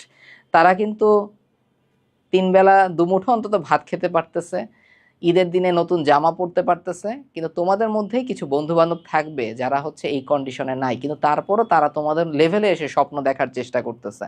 সো তুমি যখন এই প্রিভিলেজটা, এই সুবিধাটা পাচ্ছ, এটা সর্বোচ্চ ব্যবহার করতে হবে, এবং আল্লাহর কাছে হচ্ছে শুকরিয়া আদায় করতে হবে। আমরা প্রত্যেকবার এরকম কিছু গল্প শুনি, আরটিডিএস এর এরকম প্রত্যেকবার কিছু গল্প হয়। যেমন আরটিডিএস এ কিন্তু 2024-25 সেশনে সারা বাংলাদেশে সেকেন্ড টাইমার একজন ফার্স্ট হয়েছিল, মানে সবচেয়ে ভালো একজন সেকেন্ড টাইমের রেজাল্ট সে ছিল তোমাদের সাফা আপু। সাফা আপু প্রথম মানে ফার্স্ট টাইমে কিন্তু মাত্র 55 পাইছিল। সে যখন সেকেন্ড টাইম পরীক্ষা দিল, সেকেন্ড টাইম পরীক্ষায় সে 32তম হয়ে ঢাকা মেডিকেলে সে চান্স পাইল। ওকে, 2025-26-এর কথা বলি। 2025-26-এর কথা যদি আমি তোমাকে বলি, রাতুলুরের কথা বলি। রাতুলুর প্রথমবারে কিন্তু সে মাত্র পাইছিল 41 মেডিকেল ভর্তি পরীক্ষায়। সেকেন্ড টাইম যখন সে পরীক্ষা দিল তখন তার মার্কস হয়ে গেল 84। তো প্রত্যেকটা সেকেন্ড টাইমারের গল্প আলাদা, প্রত্যেকটা সেকেন্ড টাইমারের জীবনে স্ট্রাগল আলাদা। তারা হচ্ছে অন্য লেভেলের স্ট্রাগল করে চান্স পাইছে। ফার্স্ট টাইমার, তোমরা এই কষ্টটা যেন তোমাদের ভোগ করতে না হয়, এজন্য এখন থেকে এইচএসসি 26 খুব ভালো করে সিরিয়াস হয়ে যাও। 3 মাস পরে যখন তুমি তোমার মেডিকেল ভর্তি পরীক্ষাটা দিয়ে নিজের রোল নাম্বারটা সার্চ করবা, তখন যেন একটা কলেজ তোমার নামে অ্যালটেড থাকে, যেন সেখানে লেখা থাকে ঢাকা মেডিকেল কলেজ। তুমি জাস্ট ওই মেমোরিটা মাথায় আনার চেষ্টা করো, কতটা ভালো লাগবে তোমার ওই মোমেন্টে। আশেপাশে মানুষের জন্য এগুলো হচ্ছে স্বপ্ন। তুমি স্বপ্নটা দেখা শুরু করছো, এটাকে খুব ভালো মতো দেখতে থাকো। এটাকে মানে তোমার স্বপ্নটা যেন হারাই না যায়, এটাকে হারাই যেতে দিও না। ঠিক আছে? বুঝতে পারছি? ইনশাল্লাহ আমরা পারবো। আর এইচএসসি 27 তোমরা যারা আছো একাডেমিকের জন্য প্রস্তুতি নিয়ে থাকো, এডমিশনের জন্য আমরা তো আছি। ওকে, আমরা পারবো না সবাই ইনশাল্লাহ? সবাই কমেন্টে ইনশাল্লাহ বলো। ঠিক আছে? সবাই কমেন্টে আল্লাহর নাম নিয়ে আমরা মানে কমেন্ট করি, ইনশাল্লাহ বলি বারবার কমেন্টের মধ্যে, নিজেরা মনে মনে ইনশাল্লাহ বলতে থাকি, কারণ আমাদের এটা করতে হবে ভাই, এটা করতে হবে। সৃষ্টিকর্তার ইচ্ছা যদি থাকে, আল্লাহর ইচ্ছা যদি থাকে, তুমি যদি একটু ভালো করে পরিশ্রম করো, একটু স্ট্র্যাটেজিক্যালি আরটিডিএস এর সঙ্গে গাইডলাইন সহকারে তুমি যদি পরিশ্রম করো, সব কিছু সম্ভব ইনশাল্লাহ। ওকে, কোনো টেনশন নাই। এবার আমরা আসি আসাদের ষাট কবিতার এই রচয়িতাকে। আমরা জানি এটা রচয়িতা হচ্ছেন শামসুর রহমান। বাংলাদেশের স্বাধীনতা ঘোষণাপত্র কবে গৃহীত হয়? ওকে ফাইন, খুবই ইম্পর্ট্যান্ট একটা প্রশ্ন। দেখো, যদি বলা হয় বাংলাদেশের স্বাধীনতার ঘোষণাপত্র কবে জারি করা হয়, তখন অ্যান্সার হবে কিন্তু 10 এপ্রিল 1971। 10 এপ্রিল 1971। যদি বলা হয় স্বাধীনতার ঘোষণাপত্র কবে পাঠ করা হয়, তখন অ্যান্সার হবে কিন্তু 17 এপ্রিল 1971। আর তোমার পরীক্ষায় যদি প্রশ্ন আসে বাংলাদেশের স্বাধীনতার ঘোষণাপত্র কবে, বাংলাদেশ স্বাধীনতার ঘোষণাপত্র কবে গৃহীত হয়, যদি বলে গৃহীত হয়, তখন অ্যান্সার হবে 10 এপ্রিল। যদি বলা হয় বাংলাদেশের স্বাধীনতার ঘোষণাপত্র কবে থেকে জারি করা হয়, তখন অ্যান্সার হবে 26 মার্চ 1971। এখন তোমার প্রশ্ন আসতে পারে, ভাই এটা কিভাবে হলো? দেখো, স্বাধীনতার ঘোষণাপত্র গৃহীত হয়েছে 10 এপ্রিল, খুবই ভালো কথা। আমরা জানি 10 এপ্রিল কিন্তু প্রবাসী সরকার বা অস্থায়ী সরকার গঠন হয়েছিল। তারা 17 এপ্রিল শপথ পাঠ করলো। পাঠ তার মানে স্বাধীনতার ঘোষণাপত্র পাঠ কবে হয়েছে? 17 এপ্রিল। এখন যখন থেকে বাংলাদেশের স্বাধীনতা ঘোষণা হলো 26 মার্চের প্রথম প্রহরে, 26 মার্চের প্রথম প্রহরে স্বাধীনতার ঘোষণা হলো। তো এই স্বাধীনতার ঘোষণা হওয়ার পরে বাংলাদেশ কিন্তু একটা স্বাধীন রাষ্ট্র। ওকে, তো প্রত্যেকটা স্বাধীন রাষ্ট্রের কিন্তু একটা সংবিধান থাকা উচিত। তখন তো আমাদের কোনো সংবিধান নাই, তখন এই স্বাধীনতার ঘোষণাপত্রই ছিল বাংলাদেশের সংবিধান। সেই সংবিধান অনুসারে ধরা হয়েছে যে মুক্তিযুদ্ধ পরিচালিত হয়েছে। এজন্য যদি বলা হয় জারি করা হয় কবে থেকে, তখন অ্যান্সার হবে 26 মার্চ। ক্রিস্টাল ক্লিয়ার হলো কিনা? ইতিহাস খুবই মজার একটা জিনিস। ইতিহাস কিন্তু পাতিহাস নয়, ইতিহাস কিন্তু মজার একটা জিনিস, মনে থাকবে। কারণ ইতিহাসের মধ্যে, ইতিহাসটা আমরা যদি বুঝে বুঝে পড়ি, সাধারণ জ্ঞানটা অনেক সহজ হয়ে যাবে, অনেক সহজ হয়ে যাবে। একটু বুঝে বুঝে পড়ি আমরা, এত বেশি মুখস্থ করার দরকার নেই। ওকে, তাহলে দেখবা সহজ লাগতেছে। ক্রিস্টাল ক্লিয়ার, ইনশাল্লাহ পারবো আমরা। ওকে, তাহলে এটার অ্যান্সার কি হবে? এটার অ্যান্সার হবে হচ্ছে কবে গৃহীত হয়, 10 এপ্রিল। এবার আসি বাংলাদেশের অস্থায়ী সরকারের ঘোষণাপত্র কে পাঠ করছেন, এটা আনসার হবে অধ্যাপক ইউসুফ আলী। আমরা একটু মনে রাখবো। এবার দেখি সেক্টর এবং সেক্টর কমান্ডার। সেক্টর নিয়ে আমাদের অনেক প্রশ্ন আসে, তাই না? তাহলে একটু খেয়াল করি। আবার আমি সেই মানচিত্র আঁকবো, বিখ্যাত লিওনার্দো দা সাদি এর মানচিত্র। ওকে, এটা একটু বেশি খারাপ হয়ে গেছে, একটু ভালো করে দিই। এটা হচ্ছে সিলেট, এখন আঁকছি চট্টগ্রাম, তোমাদের পছন্দের চট্টগ্রাম। এবার চাপাই নবাবগঞ্জ, সরি কি আঁকলাম এটা, কি ভুলভাল আঁকতেছি, এই একটু ভালো করে আঁকিন। এই হচ্ছে চাপাই নবাবগঞ্জ, এই খুলনা বরিশাল। ওকে, সব আমরা কভার করলাম। আমরা জানি উপরের দিক হচ্ছে উত্তর। এবার আজকে আমরা সেক্টরটা এমনভাবে পড়বো, এভাবে কেউ সেক্টর পড়ো নাই আশা করি। আজকের পরে সেক্টর থেকে আর কোনো প্রশ্ন আসলে তোমার ভুল হবে না। প্রথম সেক্টর ছিল 1 নাম্বার সেক্টর, এবং এই 1 নাম্বার সেক্টরের মধ্যে কোনটা কোনটা ছিল খেয়াল করো, চট্টগ্রাম এবং পার্বত্য চট্টগ্রাম, চট্টগ্রাম এবং পার্বত্য চট্টগ্রাম। এবার 1 থেকে লাফ দিয়ে তুমি 2 নাম্বারে চলে আসো। তাহলে 2 নাম্বার সেক্টরে কারা কারা থাকবে? 2 নাম্বার সেক্টরে থাকবে হচ্ছে ঢাকা, ব্রাহ্মণবাড়িয়া, তারপরে আখাউড়া, তারপরে হচ্ছে ভৈরব। ক্লিয়ার? ওকে, 2 নাম্বার সেক্টর। এবার 2 নাম্বার সেক্টর থেকে তুমি একটু লাফ দিয়ে 3 নাম্বার সেক্টরে চলে যাও। 3 নাম্বার সেক্টরে হচ্ছে হবিগঞ্জ এবং কিশোরগঞ্জ, হবিগঞ্জ এবং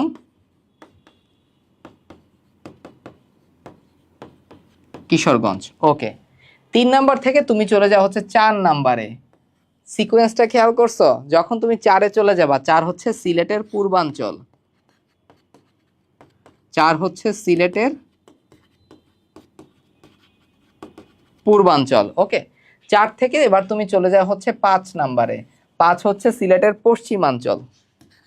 5 কি? 5 হচ্ছে সিলেটের পশ্চিমাঞ্চল, কারণ এদিক তো আমাদের সিলেটের পশ্চিমাঞ্চল। একটু ভুল হয়ে গেছে আসলে, 5 হবে একটু এদিকে, মানে একটু এদিকে হবে, পশ্চিমের দিকে হবে আর কি। ওকে, তারপর 5 থেকে তুমি লাফ দিয়ে চলে যাও হচ্ছে 6 নাম্বারে। তাহলে 6 নাম্বার সেক্টরে ছিল, মনে রাখবো হচ্ছে রংপুর, রংপুর। 6 থেকে তুমি আসো হচ্ছে 7 নাম্বারে, তাহলে 7 নাম্বারে কারা কারা? 7 নাম্বারে আসবে হচ্ছে রাজশাহী, তারপরে ছিল দিনাজপুর, বগুড়া, এই এলাকাগুলো, রাজশাহী, দিনাজপুর, বগুড়া এগুলা। 7 থেকে তুমি চলে আসো 8 নাম্বারে। 8 নাম্বার সেক্টরে কারা কারা আসতাইলে? যশোর, কুষ্টিয়া, যশোর, কুষ্টিয়া, তারপর ছিল মেহেরপুর। 8 নাম্বার থেকে তুমি চলে আসো নিচে 9 নাম্বারে, তাহলে 9 নাম্বারে কারা কারা থাকবে? খুলনা, তারপরে থাকবে বরিশাল এবং সুন্দরবন। আর লাস্টে হচ্ছে আমাদের মনে রাখবো 10 নাম্বার সেক্টর, এটা আসলে নৌ সেক্টর। 10 নাম্বার সেক্টর হচ্ছে নৌ সেক্টর, এগুলা কিন্তু কি, হ্যাঁ 5 নাম্বার হচ্ছে দক্ষিণ পশ্চিম, আসলে 5 নাম্বারটা বলে সিলেটের পশ্চিমাঞ্চল বলা হয়, দক্ষিণ পশ্চিমটা ওভাবে বলা হয় না। 5 নাম্বার হচ্ছে সিলেটের পশ্চিমাঞ্চল, আর 4 নাম্বারটা হচ্ছে সিলেটের পূর্বাঞ্চল। এভাবে পরীক্ষায় আসে, এভাবে সেক্টরগুলো ছিল। আর মাঝখানে এদিকে উপরের দিকে আছে 11 নাম্বার সেক্টর, আমার মানুষেরা গান গায়, মাইমেনসিং, এবং ছিল হচ্ছে টাঙ্গাইল। তাহলে এবার তোমরা একটু কমেন্ট সেকশনে জানাও যে কে কোন সেক্টর থেকে আসো। 1 নাম্বার সেক্টরে চট্টগ্রাম এবং পার্বত্য চট্টগ্রাম, 2 নাম্বারে রাজধানী ঢাকা, ব্রাহ্মণবাড়িয়া, আখাউড়া, ভৈরব, উপরে উঠলাম 3 নাম্বারে হবিগঞ্জ আর কিশোরগঞ্জ, 4 নাম্বারে সিলেটের পূর্বাঞ্চল, 5 নাম্বারে হচ্ছে পশ্চিমাঞ্চল, 6 নাম্বারে হচ্ছে রংপুর, 7 নাম্বারে রাজশাহী, দিনাজপুর, বগুড়া, 8 নাম্বারে যশোর, কুষ্টিয়া, মেহেরপুর, 9 নাম্বারে খুলনা, বরিশাল, সুন্দরবন, 10 নাম্বার তো নৌ সেক্টর, আর 11 নাম্বার হচ্ছে ময়মনসিংহ এবং হচ্ছে টাঙ্গাইল। হ্যাঁ কুমিল্লা হচ্ছে সেক্টর, কুমিল্লা কিন্তু সেক্টর 1-এও পড়ছে কিছু, সেক্টর 2-এও পড়ছে কিছু, কিছুটা চট্টগ্রামের আন্ডারে ছিল তো এই জন্য। তবে বেশিরভাগ খুব সম্ভবত 1 নাম্বার সেক্টরের আওতায় ছিল। ওকে, এভাবে কুমিল্লা আসে না, একটু কনফিউজিং এটা, এজন্য যেগুলো বলছি সেগুলোর মধ্যে ইনশাল্লাহ পরীক্ষায় পেয়ে যাবা। ক্রিস্টাল ক্লিয়ার হলো কিনা আমাকে জানাও কমেন্ট সেকশনে। এই কারা কারা আসিস, কারা কারা আসো, একটু দ্রুত একটু অ্যাটেন্ডেন্স দাও। কিভাবে অ্যাটেন্ডেন্স দিবা? আছি রে ভাই আসি, ঠিক আছে। আসো কিনা, নাকি ঘুমাই গেছো ভাই? সাধারণ জ্ঞানের বোরিং ক্লাসে ঘুমিয়ে গেছো কিনা একটু আমাকে জানাও, আর না হলে একটা লাভ রিয়েক্ট দিয়ে দাও। সবাই হচ্ছে একটু ভালোবাসা ছড়িয়ে দাও সবার মধ্যে, লাভ রিয়েক্ট দিয়ে দাও যে ক্লাসটা তোমাদের কেমন লাগছে। ওকে, অনেকক্ষণ হয়ে গেছে, আমরা 1 ঘন্টা 6 মিনিট ধরে ক্লাস করছি, অনেক সময় হয়ে গেছে না, তাই না? কারো কি খুব বেশি বোরিং লাগতেছে ক্লাসটা? হ্যাঁ, কোনো কিছু বুঝতে সমস্যা হচ্ছে? একটু বলো তো কি অবস্থা তোমাদের?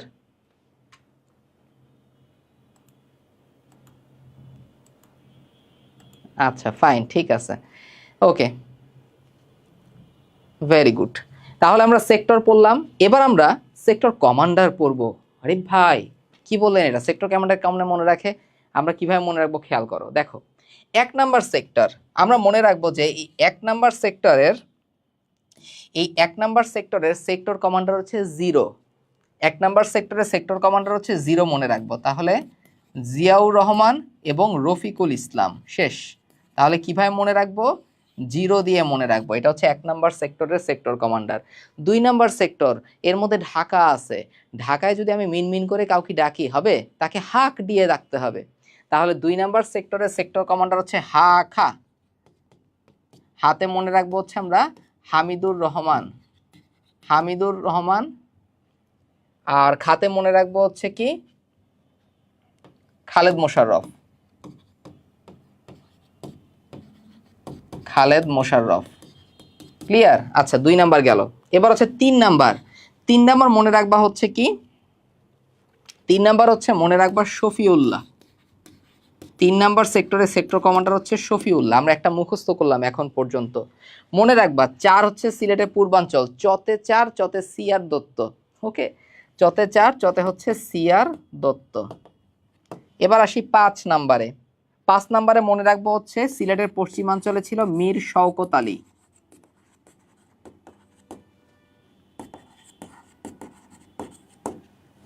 ওকে, মীর শওকত আলী। এবার আসবো হচ্ছে 6 নাম্বার। তো 6 নাম্বারে আমাদের কিংবদন্তি একজন ক্রিকেটারের নাম আমরা মনে রাখবো, যে ছক্কা মারতো কিন্তু ছক্কাটা মারতো বাউন্ডারির মধ্যে, ক্যাচ হয়ে যাইতো, তার নাম বাশার, ছক্কা বাশার। তাহলে বাশার তিনি ছিলেন 6 নাম্বার সেক্টরের সেক্টর কমান্ডার, ছক্কা বাশার। এরপরে আমরা মনে রাখবো হচ্ছে 8 নাম্বার সেক্টর। 8 নাম্বার সেক্টরের সেক্টর কমান্ডার ছিলেন কারা? মনে রাখবো হচ্ছে ওসমান আর হচ্ছেন মঞ্জুর। ওসমান আর হচ্ছে মঞ্জুর, এই দুইটা নাম আমরা একটু মনে রাখবো। 8 নাম্বার সেক্টর। তাহলে 1 নাম্বার সেক্টরের সেক্টর কমান্ডার হচ্ছে জিয়াউর রহমান, রফিকুল ইসলাম। 2 নাম্বারে কারা কারা? 2 নাম্বারে কারা কারা? 2 নাম্বারে হচ্ছে হাখা, তাহলে খালেদ মোশাররফ। 3 নাম্বারে হচ্ছেন শফিউল্লাহ। 4 নাম্বারে হচ্ছে সিআর দত্ত। 5 নাম্বার মীর শওকত আলী। ওকে। 6 নাম্বারে ছক্কা বাসার। আর 8 নাম্বারে ওসমান এবং হচ্ছে মঞ্জুর। ওসমান এবং মঞ্জুর। একটু কষ্ট হইলেও আমরা শেষ পর্যন্ত ক্লাসে থাকি, ঠিক আছে? ইনশাল্লাহ দেখবা ক্লাসটা শেষে একটা আলাদা তৃপ্তি কাজ করবে। ওই হ্যাঁ, 2 নাম্বারে হচ্ছে আমি কি বলছি, হাখা। ও সরি, এখানে হামিদুর বলতেছি, হামিদুর না, এটা হবে হায়দার। সরি, এটা একটু কারেকশন করে নাও, এটা হবে হচ্ছে হায়দার। হামিদুর বলে ফেলছি, এটা হচ্ছে হায়দার। অনেকটা হয়ে গেছে কি, ধরো তুমি একটা নেমোনিক মনে রাখছো যে অজগর সাপ চলিয়া যাইতেছে। এখন কথা হচ্ছে নেমোনিকটা তুমি অনেকদিন ধরো প্র্যাকটিস করো নাই, এটা হচ্ছে আমার স্লিপ অফ টঙ্গু আসলে, বুঝছো? কিন্তু তোমাদের ক্ষেত্রে যেটা হয় যে তোমরা নেমোনিকটা ভালো মতো প্র্যাকটিস করো না, তো পরীক্ষার সময় অজগর সাপ হাঁটিয়া যাইতেছে, চলিয়া যাইতেছে, খালি এইটাই মনে পড়ে একটা অজগর সাপ চলেই যাইতেছে, কিন্তু এটা দিয়ে তুমি কি মনে রাখছো সেটা আর শেষ পর্যন্ত মনে পড়ে না। তো এই জন্য আমাদের নেমোনিকগুলো বারবার হচ্ছে রিভিশন দিতে হবে। আমি এটার জন্য সরি, এটা হচ্ছে একটু স্লিপ অফ টঙ্গু আসলে। ওকে, এখন স্লিপ অফ টঙ্গু মানে কি তোমরা ভালো জানো আশা করি। ওকে ফাইন, আর অল্প কিছুক্ষণ ক্লাস হবে, ঠিক আছে? তোমাদেরকে আর অল্প কিছুক্ষণ পরে এই সাদিক ভাইয়ের বকবকানি আর সহ্য করতে হবে না, কোনো সমস্যা নাই। এর চেয়ে আমরা 10-15 মিনিট একটু টাইট হয়ে বসে থাকি। ওকে, একটু ক্লাসটা শেষ করি আমরা, চলো। এরপরে আমরা দেখব কি, এবার দেখো বীরশ্রেষ্ঠ নিয়ে আমরা একটু পড়াশোনা করি, এটাই হচ্ছে আমাদের আজকে। এরপরে আরেকটা স্লাইড আছে, আমি এই প্রশ্নটা আর আরেকটা প্রশ্ন, এই দুইটা হচ্ছে তোমাদের সলভ করাবো এখন, খেয়াল করো। তাহলে বীরশ্রেষ্ঠদের ব্যাপারটা আমাদের পড়তে হবে। কার কার বীরশ্রেষ্ঠ মনে থাকে না? আমি জানি যে অনেকেরই সমস্যা কিন্তু বীরশ্রেষ্ঠ নিয়ে, তাই না? তো এটার জন্য আমরা একটু ভালো করে পড়ার চেষ্টা করি জিনিসটা। ওকে ওকে ফাইন, তাহলে মনে রাখবো আমাদের বীরশ্রেষ্ঠ কয়জন? বীরশ্রেষ্ঠ কিন্তু 7 জন, তাই না? বীরশ্রেষ্ঠ হচ্ছেন 7 জন। ওকে, তাহলে আমরা মনে রাখবো বীরশ্রেষ্ঠদের মনে রাখা নেমনিক হচ্ছে মু ম ম নু হা রুম। ওকে, এখন মুতে কি? মুতে হচ্ছে মুন্সি আব্দুর রউফ, মুম মনু হারুম। সবাই নেমনিকটা একবার কমেন্ট সেকশনে জানাও, মুম মনু হারুম, মুম মনু হারুম। ওকে, আচ্ছা, আমার নাম আসলে সাদিক ভাই না, আমি হচ্ছে সাদি, SADI, শেখ সাদি মোহাম্মদ। ওকে, সাদিক না অ্যাকচুয়ালি। তো মুন্সি আব্দুর রউফ, মুন্সি আব্দুর রউফ। মোতে হচ্ছে মনে রাখবা মোস্তফা কামাল, মোস্তফা কামাল। ওকে, মতে মনে রাখবা কি? মতিউর রহমান, মতিউর রহমান। নুতে হচ্ছে কি? নূর মোহাম্মদ শেখ, নূর মোহাম্মদ শেখ। হাতে হচ্ছে হামিদুর রহমান, হাতে হচ্ছে হামিদুর রহমান। রুতে হচ্ছে রুহুল আমিন, রুহুল আমিন। আর মতে হচ্ছে মহিউদ্দিন জাহাঙ্গীর। তাহলে আমরা দেখলাম হচ্ছে বীরশ্রেষ্ঠদের নামগুলো আমরা একটু দেখলাম, মুন্সি আব্দুর রউফ, তারপর হচ্ছে মোস্তফা কামাল। তোমাদের ইংরেজি বস মইনুল ভাই চলে এসেছে। মইনুল ভাই কিছু বলো ওদের উদ্দেশ্যে। আসসালামু আলাইকুম। ওরা কিন্তু সবাই ক্লাস করতেছে, 25, 26, 27, 28 অসাধারণ অসাধারণ। মানে আমরা হচ্ছে সবসময় বলি যে মানে যে কোনো অ্যাডমিশন পরীক্ষায় যতটা না পড়া তার চাইতে বড় হচ্ছে টেকনিক। এই জিকে তোমাদের একটা ভয়ের নাম, আর সাদি ভাইকে যখন দেখবা তখনই তোমরা মনে করবা যে কি জিকে নিয়ে টেনশন করার কোনো কারণ নাই। কারণ এই যে দেখো এই টপিকটা তুমি চিন্তা করো যে এই মুক্তিযুদ্ধের যে সেক্টর কমান্ডার, সেক্টর, তারপর হচ্ছে 7 জন বীরশ্রেষ্ঠ, এইগুলা তুমি মুখস্থ করতে গেলে তুমি মানে কোনো কুল কিনারা খুঁজে পাবে না। আজকে পড়বা, কালকে সকালে ঘুম থেকে উঠে সব একদম ফ্রেশ মস্তিষ্কে সব ভুলে যাবা। বাট যে ওয়েতে পড়তেছো এই ওয়েতে পড়লে তোমার আজকে পড়লা, জাস্ট একটা সময় রিভিশন দিবা, ইনশাল্লাহ এই দেখো সুন্দরভাবে একদম পয়েন্ট আকারে সব কিছু ধরে ধরে ইনশাল্লাহ মনে থাকবে। একটা জিনিস মনে রাখো যে মেডিকেল ভর্তি পরীক্ষায় চান্স পাওয়ার জন্য ফিজিক্স কেমিস্ট্রি বায়োলজি 70 নাম্বার, এর পাশাপাশি তোমাকে 30 নাম্বার একটা কমপ্লিট প্রিপারেশন রাখতে হবে। জাস্ট সাদি ভাইয়ের ক্লাসগুলো জিকের জন্য করো, আর ইংরেজির ক্লাসগুলো তো অনেকেই ক্লাসে থাকো। আমিও মাত্র একটা সেকেন্ড টাইমার ব্যাচে ক্লাস শেষ করে আসলাম। আর আগামী সপ্তাহেই কিন্তু তোমাদের সাথে, এই সপ্তাহেই তোমাদের সাথে, আগামী সপ্তাহে মনে রাখো 13 তারিখ তোমাদের সাথে ইংরেজি ক্লাস নিয়ে দেখা হবে ইনশাল্লাহ। তো সেই ক্লাসেই বিস্তারিত কথা হবে। আমি ক্লাসে আর ইন্টারাপ্ট না করি। সবার জন্য, যারাই আছো সবার জন্য অনেক অনেক দোয়া, অনেক অনেক শুভকামনা। তোমরা সবাই ভালো করো। যারা 26 ব্যাচ আছো, সামনে গুরুত্বপূর্ণ 3-4টা মাস, খুব সিনসিয়ারলি এই সময়টা কাজে লাগিও। 27 ব্যাচ হাফ ইয়ার চেঞ্জ পরীক্ষা শেষ, সেকেন্ড টাইম, খুবই ইম্পর্টেন্ট সময়। আর 25 তোমরা তো সেকেন্ড টাইমার, শেষ যুদ্ধটা তোমরা লড়তেছো, এই যুদ্ধটা যেন বিজয়ীর বেশে তোমরা শেষ করতে পারো ইনশাল্লাহ। সবার জন্য অনেক অনেক দোয়া, শুভকামনা। আল্লাহ হাফেজ, ভালো থাকো। ইংলিশের টপিক হচ্ছে কোশ্চেন ব্যাংক অ্যানালাইসিস। কি কি প্রশ্ন আসে, কোথা থেকে পড়বা, কিভাবে এখন থেকে প্রস্তুতি নিবা, সেটা আমি গুছিয়ে বলে দেব। জাস্ট ক্লাসগুলোতে অ্যাটেন্ড করো। আগামী 13 তারিখ ঠিক এই রাত 9টায় সবাই থাকবা, বন্ধুদেরকে নিয়ে থাকবা, এবং এটা ডেটটা উল্লেখ করে। হ্যাঁ, সবার জন্য অনেক অনেক দোয়া। আল্লাহ হাফেজ, সালামু আলাইকুম ওয়া রাহমাতুল্লাহি ওয়া বারাকাতুহু। ধন্যবাদ মইনুল। আরটিডিএস এ মইনুলের ক্লাস কারা কারা করছো? মইনুল স্যারের ক্লাস তারা একটু জানো, মইনুল ভাইয়ের ক্লাসটা কেমন, বাকিরা জানুক যে কিরকম ক্লাস হয় আরটিডিএস এ। সবার সাথে ক্লাসে দেখা হবে। আল্লাহ হাফেজ, ফ্রি ক্লাস। ওকে, আল্লাহ হাফেজ। ওকে, তাহলে আমরা দেখলাম যে আমাদের বিশ্লেষণের নামগুলো আমরা প্রথমে মুখস্থ করলাম মুমামুন্নু হারুন দিয়ে। Okay fine. এবার আমরা দেখব যে তারা কোন সেক্টরে ছিলেন, এটা আমাদের এখন দেখার বিষয়, যে তারা কোন সেক্টরে যুদ্ধ করছেন। এখান থেকে কিন্তু প্রশ্ন আসে, প্রায় প্রতিবার এখান থেকে প্রশ্ন আসে, এখান থেকে প্রায় প্রতিবার প্রশ্ন আসে। বুঝতে পারছো? তাহলে দেখি আমরা, তাহলে 1 2 0 8 4 10 7, এই ইহজীবনে তোমরা অনেক মোবাইল নাম্বার হয়তো বা মুখস্থ করছো, তো আজকে এই নাম্বারটা তোমরা মুখস্থ করো। 1 2 0 8 4 10 7, শেষ, তোমার নেমনিক হয়ে গেল। তাহলে মুমমনু হারুম তারা কোন সেক্টরে যুদ্ধ করছেন? 1 2 0 8 4 10 7। ওকে, এবার আমরা একটু আসি। এবার পরীক্ষায় অনেক সময় আসে যে তারা কত তারিখে শহীদ হন, কত তারিখে তারা শহীদ হন। ওকে, শহীদ হন কত তারিখে খেয়াল করি আমরা। প্রথম শহীদ হচ্ছেন মুন্সি আব্দুর রউফ, সর্বশেষ শহীদকে, সর্বশেষ শহীদ হচ্ছেন মহিউদ্দিন জাহাঙ্গীর, আর সর্বকনিষ্ঠ বীরশ্রেষ্ঠকে? প্রথম শহীদ বীরশ্রেষ্ঠ মুন্সি আব্দুর রউফ, সর্বশেষ শহীদ বীরশ্রেষ্ঠ মহিউদ্দিন জাহাঙ্গীর, আর সর্বকনিষ্ঠ বীরশ্রেষ্ঠকে? সিপাহী হামিদুর রহমান। মনে থাকবে, আমরা একটু পরে পড়বো তাদের পদবি কি ছিল। এবার আসি, এটা কিভাবে মনে রাখবো, এটা একটু ট্রিকি। কিভাবে মনে রাখবো আমরা? প্রথমে যাব হচ্ছে এপ্রিল মাসে। এপ্রিল মাসে দুইটা ডেট, একটা হচ্ছে 8 তারিখ আর একটা হচ্ছে 18 এপ্রিল। তাহলে 8 এপ্রিল 18 এপ্রিল, 8 এপ্রিল মারা গেলেন কে, শহীদ হলেন কে? মুন্সি আব্দুর রউফ। আর 18 এপ্রিলে মোস্তফা কামাল শহীদ হলেন। ওকে, মতিউর রহমান তিনি আসলে কোনো সেক্টরের মধ্যে যুদ্ধ করেন নাই, তিনি আসলে বাংলাদেশের জন্য মুক্তিযুদ্ধে জন্য একটা বিমান তিনি নিয়ে আসার চেষ্টা করছিলেন পাকিস্তানের বিমান ঘাঁটি থেকে, কিন্তু সেখানেই তার বিমানটা হচ্ছে বিধ্বস্ত করা হয় এবং তিনি পাকিস্তানে শহীদ হন। মতিউর রহমান এপ্রিল মাসের পরে মে জুন জুলাই কিচ্ছু নাই, এরপরে আসবে হচ্ছে আগস্ট। কয় আগস্ট? 5 আগস্ট, মনে রাখা সহজ। জুলাই গণ অভ্যুত্থান দিবস, তাহলে মতিউর রহমান ওই দিনে শহীদ হলেন। এরপরে কোন মাস? আগস্টের পরে সেপ্টেম্বর মাস। সরি, এটা কি আগস্ট হবে? এটা কি 5 আগস্ট হবে না 20 আগস্ট হবে? বলো তো একটু যারা আছো, এটা কি 5 আগস্ট হবে? এটা মনে হয় 20 আগস্ট হবে, তাই না?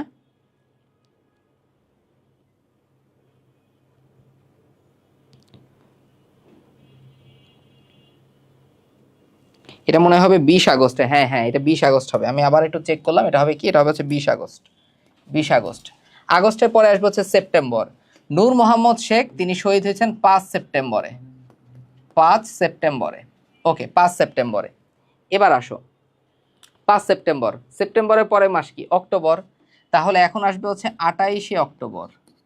এখন এই 28টা আমার মনে থাকতো না, তো আমি কি করলাম, এখানে দেখো অক্টোবরের ট আছে না, ট দিয়ে মনে রাখবো হচ্ছে 28 অক্টোবর। একটু যেভাবে মনে থাকে কোনো না কোনোভাবে একটু লিঙ্ক দিয়ে আমরা যদি মনে রাখতে পারি। ওকে, ঠিক আছে। এরপরে আমরা একটু খেয়াল করি, তাহলে নূর মোহাম্মদ শেখ 5 সেপ্টেম্বর, হামিদুর রহমান 28 অক্টোবর, আর লাস্টের দুইজন রুহুল আমিন তিনি 10 ডিসেম্বরে শহীদ হন, অন্যদিকে আরেকজন 14 ডিসেম্বর শহীদ হন, মহিউদ্দিন জাহাঙ্গীর। মনে থাকবে জিনিসটা? ওকে, হ্যাঁ, ওকে ফাইন। তাহলে আমরা এভাবে তাদের শহীদ কবে হইলেন তারা হচ্ছে দিবসটা আমরা মনে রাখলাম। তাহলে আমরা একটু র্যাপিড ফায়ার করে ফেলি এটা, যেন আর ভুল না হয়। তুমি বলো মোস্তফা কামাল মোস্তফা কামাল তিনি শহীদ হন কবে, কয় তারিখে? একটু আমরা প্র্যাকটিস করি। মোস্তফা কামাল তিনি কবে শহীদ হন, এটা একটু আমরা প্র্যাকটিস করি, চলো দ্রুত এই স্লাইডটা আমরা একটু প্র্যাকটিস করি। Very good, 18 April. আচ্ছা, তারপরে আমরা বলি, এরপরে হচ্ছে এপ্রিলের পরে মে জুন জুলাইতে কিছু নাই। মতিউর রহমান তিনি শহীদ হলেন কবে, 20 আগস্টে। নূর মোহাম্মদ শেখ তিনি 5 সেপ্টেম্বর, সেপ্টেম্বরের পরের মাস অক্টোবর, দিয়ে আমরা একটু মনে রাখবো 28 অক্টোবর। আর বাকি দুইজন ডিসেম্বরে, 10 ডিসেম্বর আর হচ্ছে 14 ডিসেম্বর। শেষ, খেল খতম। এবার আসি, অনেকে সমাধি ক্ষেত্র পরীক্ষায় আসে, তাই না? এবার সমাধি ক্ষেত্র মনে রাখতে হবে তোমার কিন্তু এই সেক্টর দিয়ে। কিভাবে মনে রাখবো খেয়াল করো, কিভাবে মনে রাখবো একটু খেয়াল করো। মুন্সি আব্দুর রউফ তিনি কিন্তু 1 নাম্বার সেক্টরে যুদ্ধ করছেন, তাহলে তার সমাধি ক্ষেত্র কোথায়? 1 নাম্বার সেক্টরেই হবে। তাহলে পার্বত্য চট্টগ্রাম অথবা চট্টগ্রামে। মনে রাখবো পার্বত্য চট্টগ্রামে আছে 3টা জেলা, রাঙামাটি, বান্দরবান আর খাগড়াছড়ি। তাহলে রাঙামাটির নানিয়ারচরে কিন্তু আমাদের মুন্সি আব্দুর রউফের সমাধিস্থল। ওকে, এরপরে আসি হচ্ছে আমরা মতিউর রহমান। মতিউর রহমান মনে রাখবা তার প্রথম সমাধিক্ষেত্র ছিল কিন্তু করাচিতে মাসরুর বিমান ঘাঁটিতে। এখন পরবর্তীতে তাকে বাংলাদেশে নিয়ে আসা হয়। এখন যেসব বীরশ্রেষ্ঠ বাংলাদেশের বাইরে শহীদ হয়েছিলেন তাদের মরদেহ তো বাংলাদেশের বাইরে ছিল, তাদের বাইরে সমাধি ছিল। তো যখন বাংলাদেশে নিয়ে আসা হলো তখন তাদের সমাধি হয় কোথায়? শহীদ বুদ্ধিজীবী কবরস্থানে। তাহলে বীরশ্রেষ্ঠ মতিউর রহমানের সমাধিক্ষেত্র কোথায়? শহীদ বুদ্ধিজীবী কবরস্থানে। ওকে, শহীদ বুদ্ধিজীবী কবরস্থানে। ক্লিয়ার? আচ্ছা, এরপরে আচ্ছা নোট সাবমিশন কোথায় করবা? আমি জানি যে আমার সাথে সাথে সবাই নোট করছো, যারা নোট সাবমিট করবা ক্লাস রিভিউ দিবা, ইনশাআল্লাহ টপ 5 RTTS এর প্রিমিয়াম টি-শার্ট পাবা। তো নোট কোথায় সাবমিট করবা? একটা হচ্ছে road to DMC dream to be a doctor, road to DMC dream to be a doctor এই গ্রুপটায়, ডিএমসি স্টেশন গ্রুপে এবং হচ্ছে RTDS গ্রুপে। ক্লিয়ার?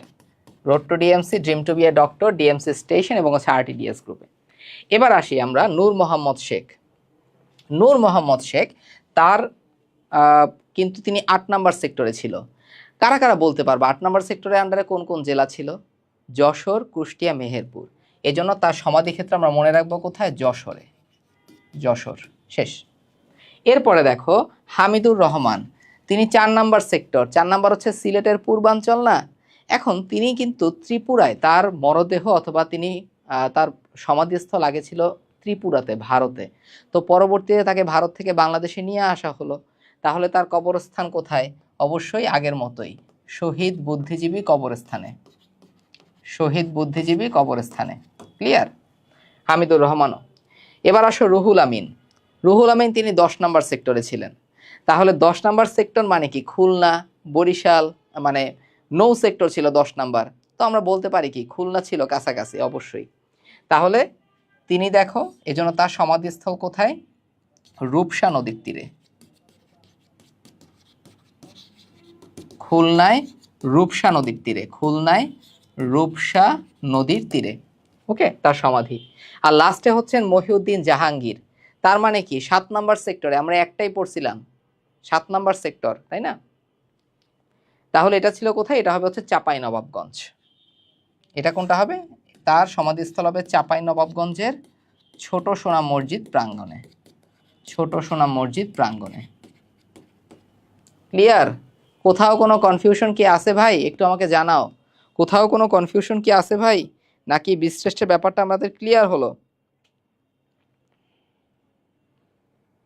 হ্যাঁ, আমি এখানে দেখতে পাচ্ছি। Very good. ওকে,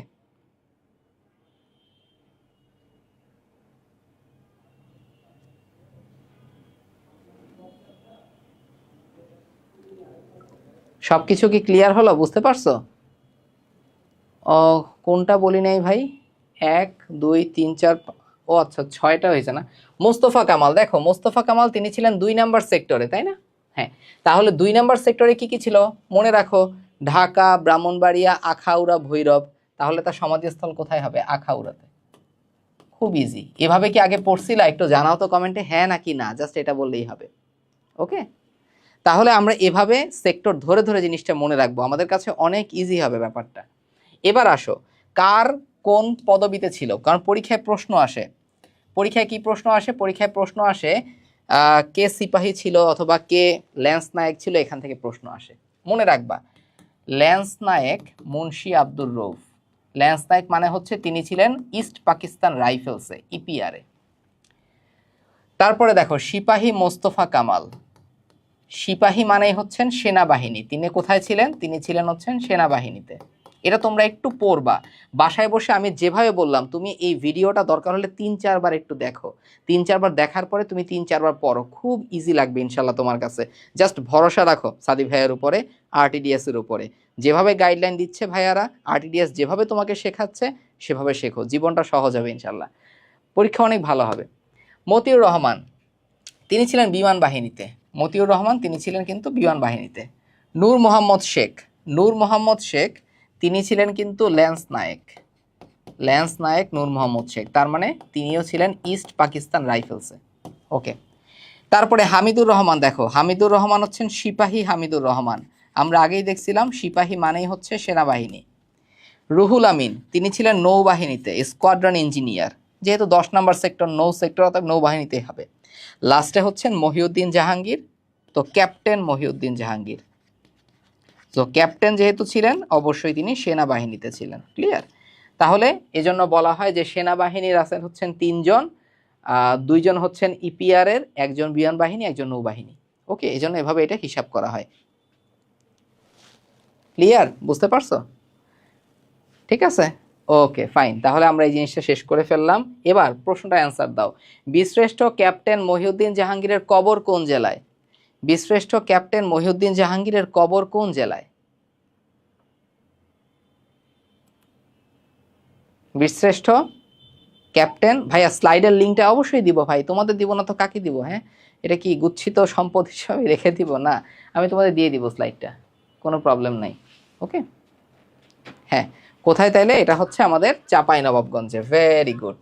এবার তুমি আমাকে বলো, ক্যাপ্টেন মহিউদ্দিন জাহাঙ্গীর তিনি কোন সেক্টরে ছিলেন? কোন সেক্টরে তিনি যুদ্ধ করছেন? এটা বলো আমাকে দ্রুত। তো তুমি দেখবা যে জিনিসগুলো তোমার কাছে কঠিন লাগতো, যে জিনিসগুলো তুমি পারতা না, সেই জিনিসগুলো তুমি যখন পারবা তখন একটা আলাদা কনফিডেন্স কাজ করবে।